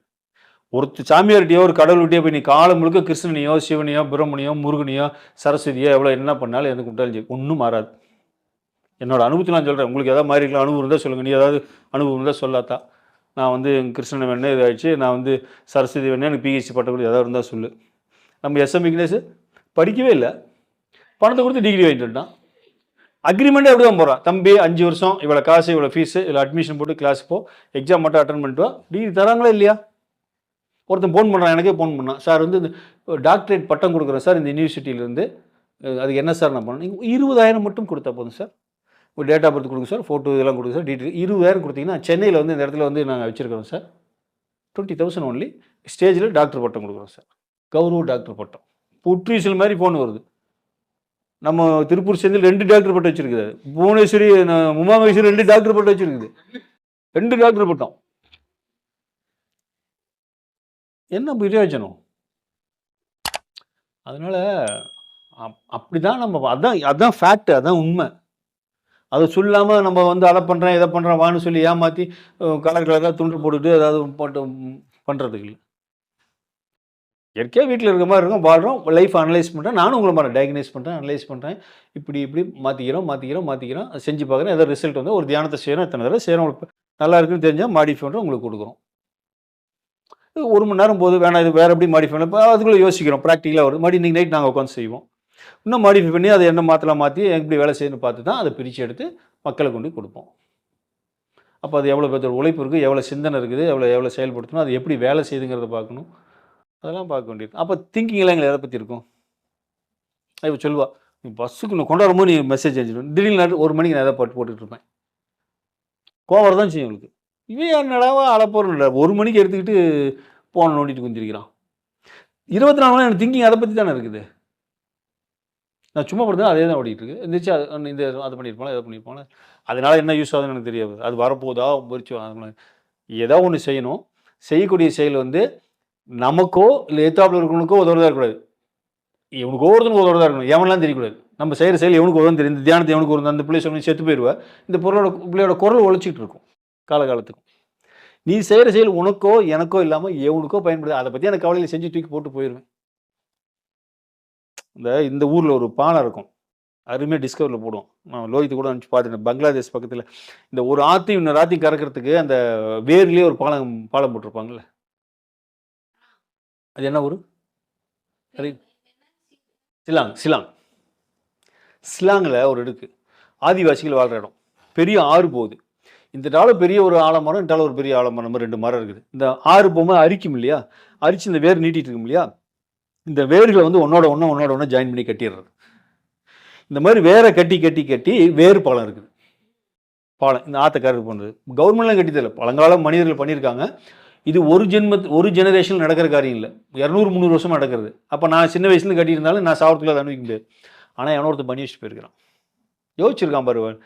ஆற்றை கிராஸ் பண்ணணும், தண்ணி வந்தால் கிராஸ் பண்ண முடியலன்னு சொல்லி அப்படியே சொல்லி கொடுத்து அடுத்த பையன் பேரன் அப்படியே கட்டி வச்சுருக்காங்க. பெரிய பாலம் உருவாயிடுச்சு. அழகாக ஆற்று மேலே கலந்து போது எவ்வளோ தண்ணி வந்தாலும் சரி. அது போய் பார்த்துட்டு வாடான்னு சொன்னேன். தம்பி போய் பார்த்துட்டு வந்தான். அப்போ அவன் தனக்குன்னு செஞ்சுருந்தானா இல்லை என் பையனுக்குன்னு செஞ்சுருந்தானா? அது கிடையாது. எவனுக்கோ ஒருத்தனுக்கு நல்ல விஷயம் செஞ்சுட்டு போயிடும். அப்போ அப்படி இருக்கணும் நம்மளோட தாட்டு. இப்போ நான் பணம் சம்பாதிக்கணும், தொழிலை பற்றி நான் யோசிச்சுன்னு வச்சுக்கேன். இப்போ இந்த தீபநாதம் படுத்தினோம்னா இந்த டிராக்டர் எங்கே விற்கணும், இந்த ஆயில் கடைக்கு எவ்வளோ போடணும், இதில் 1 பைசா நம்ம ரேட்டு எத்தனை வாசல் விற்கலாம், 24 மணி தாட் அவனுக்கு அதை பற்றி இருக்குது. ஏன்னா நோக்கம் பணம் சம்மந்தப்பட்டு. நமக்கு நோக்கம் என்ன? நோக்கம்ல ஒரு கன்றாயும் இல்லை, நோக்கம்ல ஒரு சனின்னு இல்லை. ஏன்னா என்லைட்மெண்ட்னு ஒரு நோக்கம் வச்சு என்லைட்மெண்ட் ஒன்று இல்லைன்னு தெரிஞ்சு போச்சு, ஞானம்னு ஒரு சனி இல்லைன்னு தெரிஞ்சு போச்சு, முக்தின்னு ஒன்று கிடையாதுன்னு தெரிஞ்சு போச்சு, மனித வாழ்க்கைக்கு நோக்கமே இல்லைன்னு தெரிஞ்சு போச்சு. சொல்லிக்க வேண்டியதான். அதான் நான் முன்னே சொன்னேன்ல, ஒன்றும் இல்லாமல் போகிறது முக்தின்னு நினச்சிட்டு இருக்க நீ, திரும்ப அது வரும். முடிவுன்னா உனக்கு ஒரு வட்டத்துக்கு எங்கேயும் முடிவு எதுங்க ஆரம்பம் சொல்லுங்கள்? வட்டம் இல்லாமல் இருக்குதா? இருங்க, உங்களை யாரும் வேண்டாம், உங்களை இருக்க முடியுமா? இயற்கையில் எதையுமே மாற்ற முடியாது நம்மளால, அது அப்படித்தான் இருக்கும். சண்டை சச்சரவு காமம் காதல் அது எல்லாமே அப்படிதான் இருக்குது, மாற்றலாம் முடிஞ்சு தொலையாது. வட்டம் இருக்கு இல்லையா, வட்டத்துக்கு எது எங்கே வேணாலும் ஆரம்பிக்க, எங்கே இல்லை வட்டத்துக்கு முடியும். அந்த மாதிரி தான் வாழ்க்கையும், ஆரம்பமும் கிடையாது முடிவும் கிடையாது, ஆனால் இருந்துக்கிட்டே இருக்கும். முக்திங்கிறது என்னென்னு கேட்டால் அந்த ஒரு கேப் இருக்குது பார்த்தீங்களா. இப்போ வந்து மூச்சு வெளில போகுதுங்க, ஒரு கேப் இருக்குது, இதுதான் முக்தி. மூச்சு வெளியே வருதுங்க, ஒரு கேப், இதுதான் முக்திங்க. பிரபஞ்சம் விரிஞ்சிருச்சு, அங்கே ஒரு கணம் நிற்கிது, இது முக்தி. பிரபஞ்சம் சுருங்கிடுச்சு, காணாமல் போயிடுச்சு, இது ஒரு முக்தி. முக்தி உள்ளே இருக்குது, வெளியில் இருக்குது. மூச்சுக்கு 4 செகண்டு, நமக்கு ஒரு குறிப்பிட்ட வருஷம், பிரபஞ்சத்துக்கு மில்லியன் கணக்கான வருஷம். ஒவ்வொருத்தரும் முக்தி மாறுபடுது. முடிஞ்சு போனது முக்தினா முடிஞ்சு போயிடுச்சு தான். ஆனால் அதோட ஆளாவதிலாம் கிடையாது, திரும்ப வரும். இப்போ பிறப்பு இறப்புங்கிறது இருக்கக்கூடிய ஒரு சமாச்சாரம். ஒட்டிக்காமல் சிவதன்மை, தான் சிவதன்மைங்கிறது. என்ன நடந்தால் அதை பற்றி எனக்கு கவலை இல்லை. நானே இருக்கிற நிலையான்னு தெரியல. அப்புறம் என்ன இருக்குது என்ன இல்லாட்டி என்ன, எனக்கே இருக்கணும் இல்லையான்னு தெரியல. இன்னொன்று இருக்கிற இல்லையை பற்றி எனக்கு எப்படி தெரியும்? அப்போ அவன் இருக்கிறானு இல்லை இல்லைன்னு, அவன் இருக்கிறதே அவனுக்கு தெரியல, அவன் ஒரு ஏகாந்தத்தில் இருக்கான். என்ன பேர் வைக்கிறதுன்னு தெரியாமல் ஒரு சமாச்சாரம் சிவான்னு வச்சுட்டாங்க. நான் இருக்கிறேன்னு தெரியுது, எல்லாம் நானாகவே இருக்கிறேன் எனக்கு தெரியுது, அதை சக்தின்ட்டான். இப்போ நீ சக்தி தான், ஆனால் உனக்கு இருக்கிறது தெரியுது, நீ சக்தி இருக்குது. அப்படி வச்சு அதை பறந்துறதுனால பராசக்தி வச்சு சாமி ஆக்கி விட்டான். இது ரெண்டையும் ஒன்றா சேர்த்து அர்த்தநாரீஸ்வரன்ட்டான். அப்போ இதெல்லாம் வந்து அறிவுபூர்வமாக புரிஞ்சுட்டா நீ லாஜிக்கலாக அதை கேள்வி கேட்ப. நீ ஈக்குவல்ட்டும்பா A+B வேறு ஏதாவது விஞ்ஞானம் தெரிஞ்ச அறிவு வச்சு சொல்லு. விஞ்ஞானம் வந்து முழுச்சி அடைஞ்சது கிடையாது. அது அறக்குறை வளர்ந்துக்கிட்டே இருக்கக்கூடிய சமாச்சாரம். இது ஒவ்வொருத்தரை பொறுத்து மாறுபடும். ஆதிசங்கரர் ஒரு மாதிரி சொல்லியிருப்பாரு, ரமணர் ஒரு மாதிரி சொல்லியிருப்பாரு, ஓசோ ஒரு மாதிரி சொல்லியிருப்பாரு, இவர் G.K. கிருஷ்ணமூர்த்தி ஒரு மாதிரி சொல்லியிருப்பாரு, ராமர் பிள்ளை ஒரு மாதிரி சொல்லுவார். அது அவங்களோட ஞானம். அதை நான் குறை சொல்ல முடியாது. முகமது நபி போய் ஏசுநாதர் கிண்டல் அடிக்கிறதும், ஏசுநாதர் போய் ஸ்ரீகிருஷ்ணன் கிண்டல் அடிக்கிறதும், ஸ்ரீகிருஷ்ணன் வந்து முகமது நபி கிண்டல் அடிக்கிறது முட்டாள்தனம். அவங்கள பொறுத்து அது மாறுபடுது. அது அப்படி தான் இருக்குது. அது உண்மைதான். இவர் சொன்னது உண்மை, அவர் சொன்னது உண்மை, அவர் சொன்னது உண்மை தான். எதையும் பழிக்கிறதுலாம் ஒன்றும் இல்லை. அந்த உண்மை நமக்குள்ள நடக்குமா நடக்காது. நமக்குள்ள நடக்கிறது வேற ஒரு உண்மை. நம்ம உண்மையை தான் நம்ம பார்க்கணும். அது அக ஆராய்ச்சியில் தான் நடக்கும். அதுக்காக தான் ரமரை வந்து யாருக்கும் எதுவுமே சொல்லித்தரல இருந்தாலும் விசாரம் செய் விசாரம் செய் விசாரம் செய். என்ன சார் நான் யார் என்று விசாரம் செய். வேற ஒன்றுமே கிடையாது. அதனால எதையுமே சொல்லல. எனக்கு உளறி கிடக்கு, நாடு முழுக்க எல்லாம் உளறி போயிட்டான், நம்ம எதுக்கு உளறி கிடக்கணும், விசாரம் செய்யடான்ட்டான். என்ன சாமி விசாரம் என்ன? நான் யார் யார்கிட்ட சாமி? எவங்கிட்ட கேட்க வேணாடா, கண்ணு முடிக்கும் உங்கள்கிட்ட கேட்டுக்கடா. நீ யாருன்னு கேளு, ஏதோ ஒன்று சொல்லும் இல்லையா. நான் யாருன்னு கேட்டால் சுந்தரேசன் மடி உள்ள நான் யாருன்னு கேரு. என்ன மடி உள்ள போய் அப்படி ஒருத்தனா கேட்டுக்கிட்டே உள்ளே போயிட்டே இரு. கடைசி எங்கே போய் முடியுதுன்னு பாரு. ஒன்றுமே இடத்துக்கு போயிடும். அதான்டா நீ உட்காந்து விசாரம் பண்ண. அதை தான் தியானம்ட்டார் அவர். உட்காந்து விசாரம் பண்ணுவதே தியானம். நான் யார் என்று கேள் அப்படின்ட்டார். அதனால் அவர் எதுவுமே பேசல. அதை தான் பண்ண சொல்கிறேன் நான். அதில் என்னென்ன சிரமத்துக்குள்ள ரமணர் சொன்ன மாதிரி உட்காந்து பண்ண முடியாது. சூத்து வலிக்கும், இந்த முட்டி வலிக்கும், வவுறு பசிக்கும், ஒன்றுக்கு வரும், நின்றணும், துணி அழுக்காயிரு துவைக்கணும், பிச்சுக்கும், வேறு வந்துடும், எவ்வளோ பிரச்சனை இருக்குது. பொழுதுனைக்கும் பண்ணிட்டு இருக்க முடியாது. குளிச்சுக்கிட்டே பண்ணலாம். நான் யார் சாப்பிட்டே பண்ண முடியும். அப்போ பேசிக் நீட்ஸ் இருக்குது. நம்ம வேறு ஊரில் மாட்டிக்கிட்டு இருக்கிறோம். அப்போ நீ இருக்கிற வாழ்க்கையிலேயே இருக்கிறத அனுபவிச்சுக்கிட்டே நீ கரிஞ்சோறு திங்கிறியா, சாராயம் குடிக்கிறியா, கல்யாணம் பொண்டாட்டியோட இருக்கிறியா, நல்லது இளவு கட்டுறதுக்கு போய் எல்லாமே பண்ணிக்கும். ஆனால் விசாரம் நடந்து கொண்டே இருக்கட்டும். வீட்டில் பேசிகிட்டு இருக்கும்போது கை நீட்டும் போதும் விசாரம் நடந்து கொண்டே இருக்கட்டும். காமத்தில் ஈடுபடும் போதும் விசாரம் நடந்து கொண்டே இருக்கட்டும். கறி திங்கும் போதும் விசாரம் நடந்து கொண்டே இருக்கட்டும். எப்போவுமே அவனோட நீ கான்டாக்ட்லேயே இரு. அது வேறு மாதிரி ஒரு வாழ்க்கை அமைச்சு கொடுக்கும். ஜூபம்பாலாம் நடக்கவே நடக்காது. ஒரே நாளில் அம்பானி பணக்காரன் ஆகல. ஜூபம்பா வேலை நிறைய பண்ணார். டெக்னிக், அந்த டேக்லைட்டின்னு சொல்லலாம், நிறைய டெக்னிக் யூஸ் பண்ணி தான் பணம் சம்பாதிச்சார். ஆனால் ஒரே நாளில் ஆகல. நல்லா கவனிச்சுக்கணும். அதுக்கான ஒரு உழைப்பை போட்டிருக்காரு. டாட்டான ஒரு நாளில் போயிடுவாங்க. அதுக்கான உழைப்பை போட்டிருக்காரு. அப்போ நீ உழைப்பை போடு, விசாரம் பண்ணு. அது டிபெண்ட் அப்பான். பிர்லான ஒரு ஆள் காணாமல் போயிட்டான். டாட்டான ஒரு ஆள் வந்தான், பிர்லான ஒரு ஆள் காணாமல் போயிட்டான். அந்த மாதிரி இருக்கும்போது அவனை பொறுத்து மாறுபடும். இவர் வந்துடலாம், வராமல் போகலாம். அதுக்கு திடீர்னு அவர் என்னோட பெரிய ஆளாயிரலாம், நான் இல்லாமல் போகலாம். அது அவங்களோட சிறிது அவங்களோட உழைப்பை பொறுத்து இருக்குது. நான் தான் முன்னால் வரணும், அவர் வரக்கூடாது அப்படிலாம் இல்லை. யார் வேணாலும் வருவாங்க. அப்போ உன்னோட 24 மணி நேரத்தில் ஒரு 8 மணி நேரம் தூங்குற, மற்ற நேரங்களில் நீ என்ன மனநிலையில் இருக்கிறாய் என்பது தான் முக்கியம். அதுதான் வாழ்க்கையை மாற்றும். அப்புறம் ரெண்டாவது, நீ எதற்காக பிறந்திருக்கிறாய் அப்படின்னு இருக்கு. நான் மீனாடு சொல்லும்போது கூட ஒன்று சொல்லுவேன். நான் என்ன மீனா, நீ வந்து வாழ்க்கைக்காக வாத்தியார் வேலையா, வாத்தியார் வேலைக்காக வாழ்க்கையா அப்படின்னு. நான் ஒரு தொழில் செய்கிறேன்னு வச்சுங்களேன். இப்போ நான் கராத்தே பண்ணேன். கராத்தே பண்ணும்போது நான் கராத்தே பண்ணுறதுக்காக தான் நான் வாழ்க்கை பிறந்தானா அப்படின்னு இல்லை. ஆராய்ச்சி பண்ணும்போது கராத்தே அவ்வளோ லவ் பண்ணியிருக்கேன். நான் அவ்வளோ ஒரு ஆர்வமாக பண்ணியிருக்கேன். அது நல்லா இருக்குது, பிடிச்சிருக்கிறதுக்காக செஞ்சுருக்கிறேன். பணம் வேணும் அப்படிங்கிறதுக்காக, பேர் வேணும் அப்படிங்கிறதுக்காக சில ரொம்ப என்ஜாய் பண்ணி நான் செஞ்சேன். ஏன்னா உடலில் உறுதி இருந்தது, வளர்ந்து நான் செஞ்சேன். ஒரு கட்டத்தில் அவ்வளோ நேசித்த ஒரு கராத்தே, இந்த கராத்தே விட்டுறணும் அப்படின்னு தோணுச்சு. இப்படி நேசிச்சோம் இத்தனை வருஷம். ஜோசிக்காரன்னு சொன்னான், இவங்க ரத்தத்தில் ஊறுனதுனால விட முடியாது. நான் ஒரு சாமியார் கூட சொன்னான். சொன்னானே, அந்த மை போட்டு பார்ப்பான், அந்த சாமியார் பேர் மறந்துச்சு.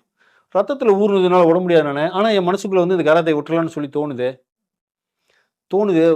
மனது உடன்படாமல் எப்படி நான் காசு வருதுங்க தான் அந்த தொழில் எப்படி செய்கிறது? அந்த தொழில் செஞ்சால் தான் காசு வரும், அதை முடிச்சு நான் ஜீவனம் பண்ணுறேன். எப்போதான் தொழில் ஓடுறது? ஆனால் மனசுக்கு ஒத்துக்கலையோ. 2 வருஷம் ரொம்ப சிரமப்பட்டேன் நான். எனக்கு விருப்பம் இல்லாத தொழில் செஞ்சேன் நான். அப்படி நான் நேசித்த ஒரு தொழில். சம்பளம் எந்த ஸ்கூல்லையுமே நான் சம்பளம் கேட்க மாட்டேன். குழந்தைங்களோட போய் ஆசையாக போய் அப்படி சொல்லிக் கொடுப்பேன். அப்படி அவ்வளோ எனர்ஜி வேஸ்ட் பண்ணுவேன் நான். வேஸ்ட் பண்ண நல்லாவே தெரியும். ஆனால் எனக்கு பிடிச்சிருந்தது. நேசித்து ஒரு தொழிலை செஞ்சேன். அவ்வளோ ஆத்மார்த்தமாக செஞ்சேன். ஆனால் அது வந்து வேண்டான்னு என் மனசில் படுது. இல்லை, அந்த நேரத்தை நீ வேறு எதுக்காக நீ செலவு பண்ணணும், இன்னும் அந்த ஆத்மா கூட நீ பழகணும், அகாராட்சிக்காக இன்னும் செலவு பண்ணணும், உன்னோட இரு. ஏன்னா அந்த பழகக்கூடிய சமுதாயம் மாறி போச்சு, வரக்கூடிய குழந்தைகள் மாறி போயிருந்தாங்க. குழந்தைங்களோட மனம் எல்லாம் மாறி போயிருந்தது. ஸோ நம்ம கொடுக்குறது வந்து சரியாது போகாத மாதிரி தெரிஞ்சுது. 2 வருஷம் ரொம்ப சிரமப்பட்டு அந்த தொழில் நிறுத்தது. 2 வருஷம் கஷ்டப்பட்டேன். வேண்டாம்னு சொல்லி நிறுத்தி விட்டால் வேறு வருமானத்துக்கு என்ன பண்ணுறது? அப்படின்னு சொல்லி அதை விட்டு வெளியில் வந்து வரணும். இப்போ வந்து தொழிலில் நிம்மதியாக இருக்கிறோம். எவ்வளோ ஒரு ஜாய் இருக்குது பற்றியில். ஒரு வேலையை செய்கிறோம், எனக்காக அந்த வேலையை இப்போ நான் பேசுகிறேன், எனக்காக பேசலை, உனக்காகவும் பேசலை, எவனுக்காகவும் பேசலை, பேசி விட்டு போகிறேன். 400 பேர் இருந்தாலும் பேசுவேன், 4 பேர் இருந்தாலும் பேசுவேன். தனியாக இருந்தால் என்னோட பேசிகிட்டு இருப்பேன். தனியாக இருந்தால் உட்காந்துக்கிட்டு நான் உள்ளுக்குள்ளே பேசிகிட்டு இருப்பேன். அப்போ அப்படியே இருக்கிறோம், ஒரு இருப்பாக இருக்கிறோம், வாழ்கிறோம். நமக்காக இல்லாமல் பிரத்தியாருக்காக இல்லாமல் ஒரு வாழ்க்கையை வாழ்கிறோம். அந்த வாழ்க்கை வேறு மாதிரி இருக்குது. வாழ்க்கைக்கு லட்சியம் ஒரு அளவும் கிடையாது. பசிச்சா சாப்பிட்றோம், தூக்கம் வந்தால் தூங்குறோம், சாவு வந்தால் சாவுறோம். இப்போ தோணுச்சுன்னா வெளியில் போகிறோம், வீட்டுக்காரர் லவ் பண்ணலான்னு தோணுச்சுன்னா லவ் பண்ணுறோம். அப்போதைக்கு என்ன சொல்லுதோ, என்ன சூழ்நிலை அமைதோ அந்த சூழ்நிலை அப்படியே என்ஜாய் பண்ணிட்டு போயிட்டே இருக்கிறோம். அதில் நம்ம நீ சொன்ன மாதிரி பாவ புண்ணியத்துக்கு தகுந்த மாதிரி ஏற்ற இறக்கங்கள் வரும். எப்போவுமே கொஞ்சிட்டு இருக்க முடியாது. ஒரு சின்ன சின்ன சண்டைகள் வரும். எப்பவுமே கையில் காசு இருக்குன்னு சொல்ல முடியாது. காசு பற்றாக்குறை வரும். வேறு ஏதாவது உடல்நல கோளாறுகள் வரும். காய்ச்சல் வரலாம், சளி, இதெல்லாம் இருக்க தான் செய்யும் லைஃப்பில். அப்படியே அக்செப்ட் பண்ணிட்டு அப்படியே என்ஜாய் பண்ணிட்டு போயிட்டே இருக்க வேண்டியது. அவ்வளோதான் லைஃப். அதை காம்ப்ளிகேட் பண்ணிக்கூடாது. நமக்கு தகுந்த மாதிரி வாழணும்னு சொல்லி முயற்சி பண்ணும்போது காம்ப்ளிகேட் பண்ணிக்கிறோம். அவர் மாதிரி ஆயிடுது, இவர் மாதிரி ஆயிடுது. கல்யாணம் பண்ணிக்காமல் இருக்கலாமா, கல்யாணம் பண்ணிகிட்டு இருக்கலாமா, காம்ப்ளிகேட் பண்ணிடுறேன். வாய்ப்பு கிடைச்சா பண்ணிக்க, நீ அணுவிக்கின்னு விதி இருந்தால் அணுவிச்சு தான் ஆகணும். ஒரு நாளைக்கு ஆசைப்பட்டா நாளைக்கு கல்யாணம் பண்ணுறாரு, நாளைக்கு முன்னாடி சேர்த்து போயிட்டு என்ன பண்ணுவார்?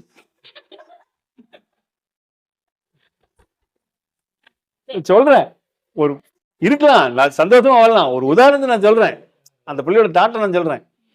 நல்லாவும் இருக்கலாம், நல்லாவும் இருக்கலாம். ஒரு குழந்தை கூட பார்த்துக்கலாம், 60 வயசு 70 வயசில் குழந்தை பார்த்துக்கலாம், குழந்தை பார்த்து நம்ம வாழ்க்கை கூட வாழலாம், அப்படி வரலாம். செத்து போகிறதுக்கு வாய்ப்பு இருக்குல்ல.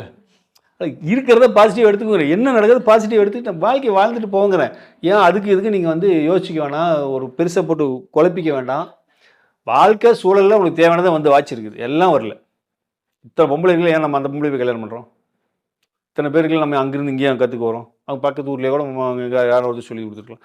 வாழ்க்கை அமைச்சு கரெக்டான ஆளுங்களை கரெக்டாக நம்மகிட்ட கொண்டு வருது, கரெக்டாக எல்லாமே கொடுக்குது. அது நம்மளோட புத்திசாலி கரெக்டாக தான் செஞ்சுட்டு இருக்குது. நீ இப்போ வந்து கல்யாணம் பண்ணிக்கணும், இப்போ லவ் பண்ணணும், இப்போ சண்டை கட்டிக்கணும், இப்போ டைவர்ஸ் பண்ணணும், இப்போ நோய், எல்லாமே ஃபிக்ஸடு. அதெல்லாம் அவன் கொடுக்குறது. அக்செப்ட் பண்ணிக்குவோம். கல்யாணம் ஆனாலும் அக்செப்ட் பண்ணிக்க. அம்மா அப்பாவை வற்புறுத்தி பொண்ணு பார்க்க போயிட்டு அந்த ஒரு பொண்ணுக்கு பக்கத்து வீட்டுக்காரன் போக முடியாது, அந்த பிள்ளை ஒன்று லவ் பண்ணிட்டு இருந்தால் அக்செப்ட் பண்ணிக்க. அந்த பிள்ளையே செட் ஆகி கல்யாணம் பண்ணிச்சாலும் அக்செப்ட் பண்ணிக்க. அந்த பிள்ளைகளை பிரச்சனை வந்தாலும் அக்செப்ட் பண்ணிக்க. அருண் மாதிரியோ, SM விக்னேஷ் மாதிரியோ, தஞ்சாவூர் தீபன் மாதிரியோ மாட்டினாலும் அக்செப்ட் பண்ணிக்க. வேறு வழி இல்லை. நமக்கு அதான் நடக்குன்னு பிராப்தம் இருக்குது. மூடி வச்சுலாம் ஜெயிக்க முடியாது. அது கூட எப்படி ஆனந்தமாக வாழ்கிறது? மலம் இருக்குது வாழ்க்கையில் இல்லைன்னு சொல்ல, அதுவே நினச்சிட்டு இருக்காதுன்னு சொல்கிறேன். இந்த பொண்ணுக்கு சொல்கிற மாதிரி கொஞ்சம் கொஞ்சம் ஞானப்பாடலில் ஒரு சேர்த்துக்கு 2 நிமிஷம் சேர்த்துக்குங்க. நம்ம கேட்காமே மலம் 10 தடவை மனசில் வரும்போது கேட்டு 2 நிமிஷம் ஞானப்பாடலில் சேர்த்துக்குங்கிறேன். பொழுதுனிக்கு நீ அப்படியே சிப்ஸ் விற்றுக்கிட்டே இருக்க போகிறதில்ல என்ன? இந்த இந்த புல் டூத்து போட்டு இப்படி இது வச்சுட்டு இந்த காதில் மாட்டிட்டு அப்படியே ஆனந்தமாக அந்த பேக் பண்ணிக்கிட்டு அப்படியே அந்த ஞானப்பாடலை கேட்டுட்டு அப்படி பண்ணிக்கலாம். உங்கள் ஓனர் என்னம்மா பாட்டு கேட்குறேன், நம்ம பாட்டெலாம் கேளு, இந்த மாதிரி சார் சந்தோஷமாக இருந்து அந்த சிப்ஸ் எல்லாம் நல்லா வைக்கும் பாருங்க சார். அந்த அளவுக்கு புரிய வேணும். சோகமாக நான் போட்டேன்னா வைக்கிறத விட சந்தோஷமாக அந்த சிப்ஸ் போகணும்.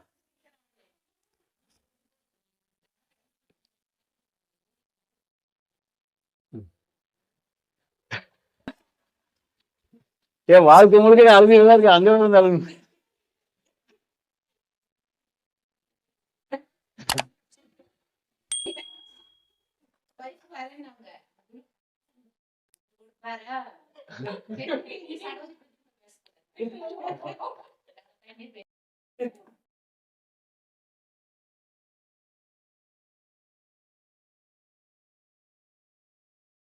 எல்லாத்தாலையும் வர முடியாது கண்ணு, எல்லாத்தையும் வர முடியாது. உதாரணத்தை நான் சொல்லிட்டேன், நீ சடோரிக்கு வந்துட்டு போன உன்னாலேயே 24 மணி நேரத்தில் 2 நிமிஷம் ஒதுக்க முடியல. வந்துட்டு அனுபவிச்சுட்டு போயிட்ட வாழ்க்கை முழுக்க 15-16 வருஷம் நீ அழுவாச்சி தவிர எதுவுமே பார்த்தல. 24 மணி அழுது கிடந்த, இப்போ அழுவாச்சி நின்று போயிருக்கு, நிறைய வாழ்க்கையில் மாற்றம் நடந்திருக்கு. அப்படி அவ்வளோ மாற்றம் நடந்த உன்னாலேயே ஒரு நாளைக்கு 2 நிமிஷம் கர்மியாவதுக்கு ஒதுக்க முடியல. இந்த மாற்றம் எதுவும் நடக்காத 3ஆவது மனுஷன் எப்படி வந்துடும் சடோரிக்கு? சடோரிக்கெலாம் வர முடியாதுங்க, அதெல்லாம் பிராப்தம் இருக்கணும். எல்லாத்துக்கும் நல்லா வர முடியாது. அப்படிலாம் இப்போ ஃபீல் பண்ணுவோம், ஐயோ ஆள் வலின்னு ஃபீல் பண்ணுவோமே. 4 பேர் வச்சு 3 பேர் வச்சு நாங்கள் சடோர் நடத்திருக்கோம். 40 பேர் வந்தாலும் அதே தான், 4 பேர் வந்தாலும் அதே தான். எல்லாராலையும் வர முடியாது. எல்லாம் வந்தால் மாறி போயிடும். அவனுக்குள்ள ஒரு பக்குவம் வரணும், ஒரு தேடல் இருக்கணும். இப்போ வந்து வரவன் கஷ்டம் தான் வருவான். பிள்ளை கல்யாணம்ல எனக்கு உடம்பு சரியில்லை, போலீஸ் கேஸ், இப்படி தான் வருவான். ஆனாலும் உள்ளுக்குள்ள அவனுக்கு ஒரு ஏக்கம் இருக்கும். அவன் வருவான் சடோரிக்கு. அந்த பிரச்சனை சரியாகும், சரியானாலும் சரிட்டு அவன் வந்து அப்படியே அந்த ஆன்மீகத்தில் ட்ராவல் பண்ண ஆரம்பிப்பான். அது சரியானவனு போகிறவனு இருக்கிறான். அது அவன் தலையெழுத்து போய் சீப்பிட்டு வருவான். சடோரிக்கெலாம் அவ்வளோ சீக்கிரம் வந்துட முடியாதுங்கண்ணே. வந்துட்டாலும் தொடர்ந்து ட்ராவல் பண்ணுறதுங்கிறது கர்மயோகம் பண்ணுறதா வருதுங்க. ஏன்னா அந்த அளவுக்கு அந்த பக்குவம் வரணும் உங்களுக்கு. பக்குவம் பண்ணணும்.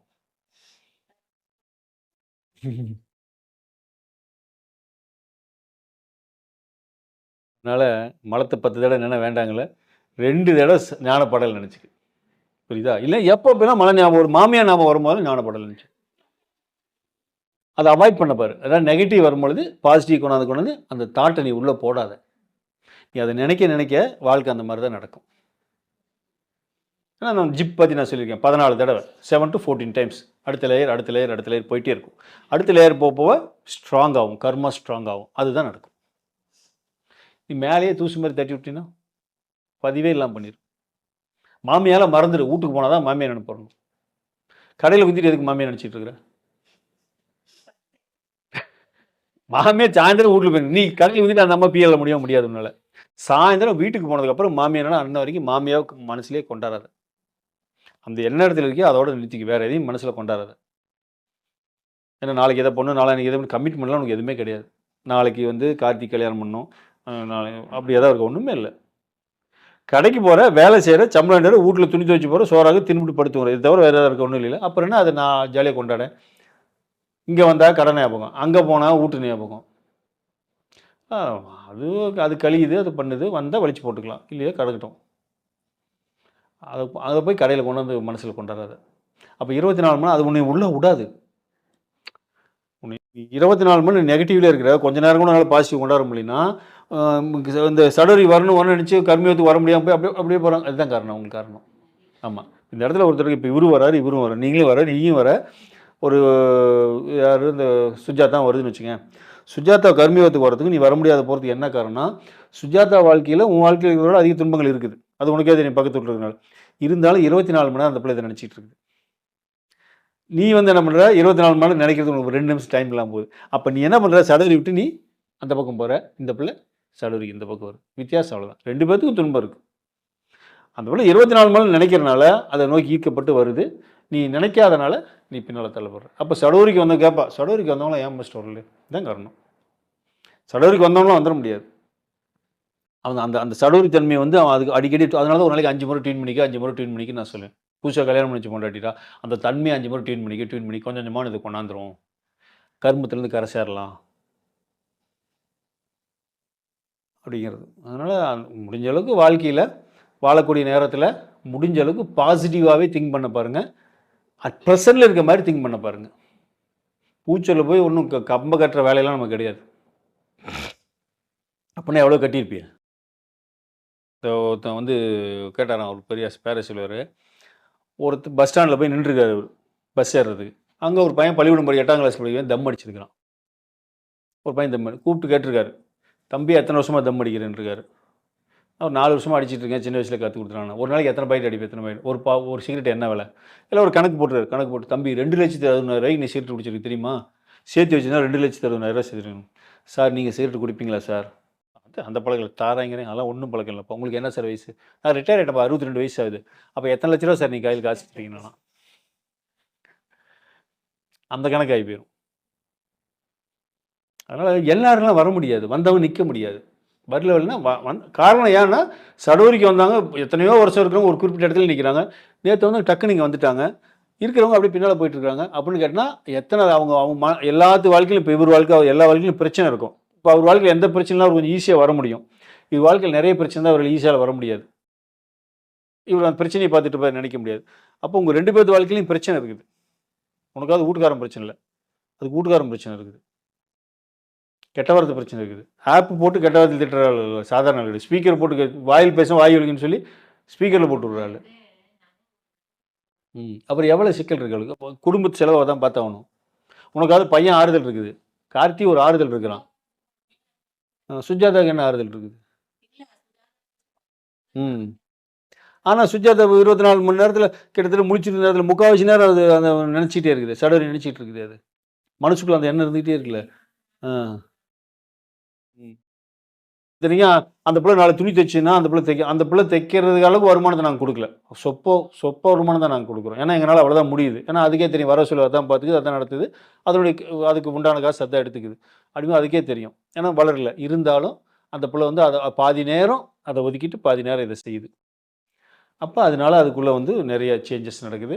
ஏன்னா முன்னே எப்பயும் அழுதுகிட்டே இருக்கும், பழசை பாஸ்ட் நினச்சி வருத்தப்பட்டுக்கிட்டே இருக்கும். இப்போ அழுகுறதே இல்லை, சந்தோஷமாக இருக்கிறேன். எனக்கு வாழ்க்கை இருந்தால் இப்படி இருந்தாலே போதும். அப்போ இதில் நான் டியூன் பண்ணிக்குது. கொஞ்ச நாள் கழிச்சு பாரு வாழ்க்கை மாறும். உடனே காய் கணிக்காது. கொஞ்சம் அதே மனநிலையில் நீ வாழ்க்கை கொஞ்ச நாள் ஜேர்னி பண்ணும்போது ஒரு 2 வருஷம் 3 வருஷம் 5 வருஷம் கழிச்சு பார்த்தீங்கன்னா வாழ்க்கை வேறு மாதிரி மாறிக்கிட்டே இருக்கும். ஏன்னா 5 வருஷம் நீ பாசிட்டிவாகவே இருந்திருக்கிற, 15 வருஷம் நெகட்டிவாக இருந்திருக்கிற. ஒரு நாள் பாசிட்டிவ் வந்து 15 வருஷத்துக்கு எப்படி போகும்? அது கொஞ்சம் குறிப்பிட்ட காலமாக தான் ஆகும்ல. அப்போ நீ பாசிட்டிவாக இருக்க ஆரம்பிச்சுன்னா உங்கள் வீட்டில் அந்த பாசிட்டிவ் தொத்திக்கும், வாழ்க்கை பாசிட்டிவாக இருக்கும். இடமாற்றமும் நடக்கும். அந்த இடம் சரியில்லை, ஒன்று இடமாற்றமும் நடக்கும். பாசிட்டிவாக இருந்தால் போதும். அப்படி தான் வாழ்க்கையை மாற்றிக்கணும். அதுதான் ஆன்மீகம். ஆன்மீகம்னா மந்திரம் சொல்கிறது, பூஜை பண்ணுறது, புனஸ்காரம் பண்ணுறது. இந்த மஞ்சுளா மாதிரி பூஜை பண்ணுறது காலையில் 2:30 மணிலேருந்து பூஜை பண்ணிக்கிட்டு இருக்கிறான். 2:30 மணிக்கு எழுந்திரிச்சிக்கிறா, தலையோடு தண்ணி ஊற்றிக்கிறா, அரை மணி நேரம் மணி அடிக்கிறா, சொல்கிறா, பால விஷயம் பஞ்சாமிரத விஷயம் எல்லாம் பண்ணுறா. அப்புறமா பூ கட்டுறா. அப்புறம் தியான கிளாஸ் வந்துடுறா. பூ கட்டிட்டு போய் பக்கத்தில் இருக்க பெருமாள் கோயிலுக்கு போடுறாங்க. அந்த மாலை இந்த மாலை கட்டுறாங்க. கோயில் குளம் விடாமல் போடுறாங்க. சீக்கு வந்து படுத்திக்கிட்டா நடக்க முடியாமல் எந்த சாமி காப்பாற்றலையே. தலையோடு தண்ணி ஊற்றிக்கிட்டு தலை தோட்டாமல் இருந்தால், தினமும் தலைக்கு தண்ணி ஊற்றிட்டா, இந்த மார்கழி மாதம் இந்த மாதிரி இந்த காலத்தில் எனத்துக்காகும். அதான் முட்டாள்தனம் தான் சொல்கிறது. அப்போ பெரிய சொல்லலாம், எது பகுத்தறிஞ்சு நீ எது தேவையோ அதை எடுத்துக்கணும். குளிக்கிற ரைட்டு, நேரமாக எழுந்திரிக்கிற ரைட்டு, அது எப்படி பண்ணணும் அப்படின்றது இல்லை. தினமும் தலைக்கு தண்ணி ஊற்றிட்டா காலங்காத்தில் எழுந்துச்சு தோட்டாமல் இருந்தால் எப்படி? சாமி வந்து கேட்டுச்சா? சாமி பிடிச்ச காலத்தில் சூடம் பற்றியெல்லாம் கிடையவே கிடையாது, சாம்பிராணிலாம் கிடையவே கிடையாது. அதெல்லாம் மனுஷனால் உருவாக்கப்பட்டது. அப்போ இதெல்லாம் வச்சுட்டு வீட்டில் பெருத்தி போட்டு ஏற்கனவே ஆஸ்துமா கம்ப்ளைண்ட். அப்போ அந்த உள்ளே போச்சுன்னா இழப்பு வராமல் என்ன பண்ணும்?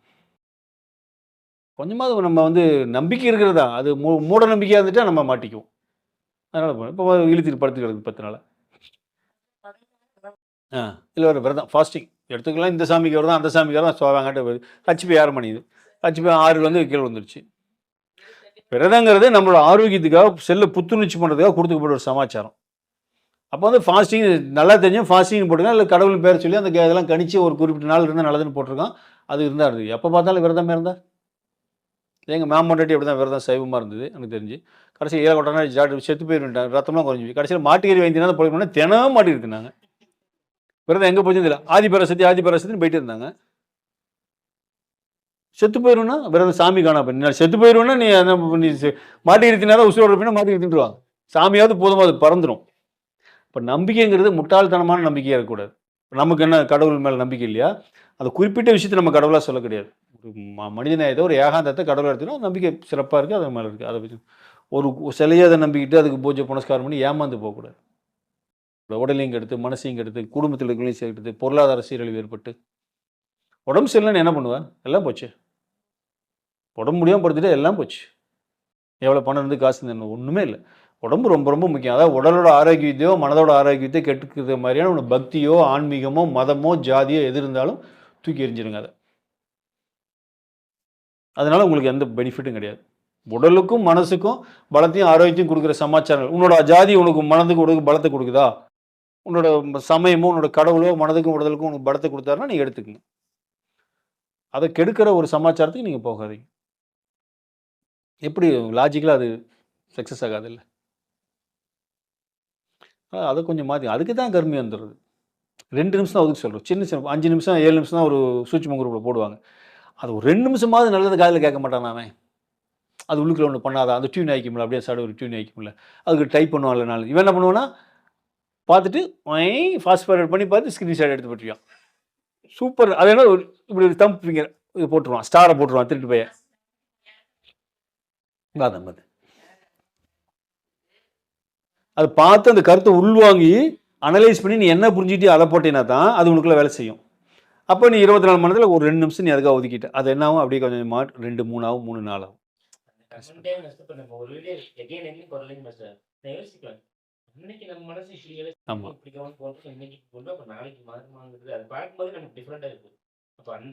அதுக்காக தான் என்ன பண்ணுவாங்கன்னா குறிப்பிட்ட காலத்துக்கு அப்புறம் அதே வீடியோ மறுபடியும் போடுவான். ஒரு சில வீடியோ நான் திடீர்னு போடுவேன், இன்னைக்கு இந்த வீடியோ போட சொல்லுங்க அப்படிமே. ஏற்கனவே நீ கமெண்ட் போட்டிருப்பேன். ஆமா. 2வது கமெண்ட் போட்டா உங்க கமெண்ட்டுக்கு வித்தியாசம் தெரியும்.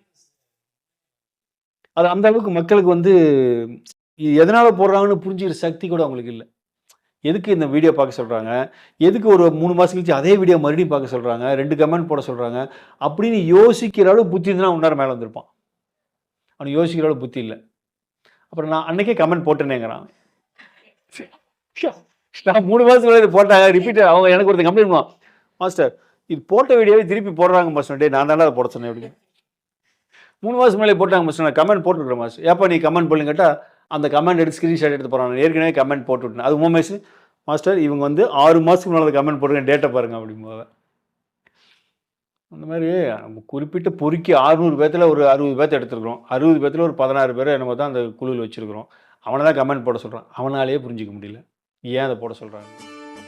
என்ன புண்ணியம் செய்தேனோ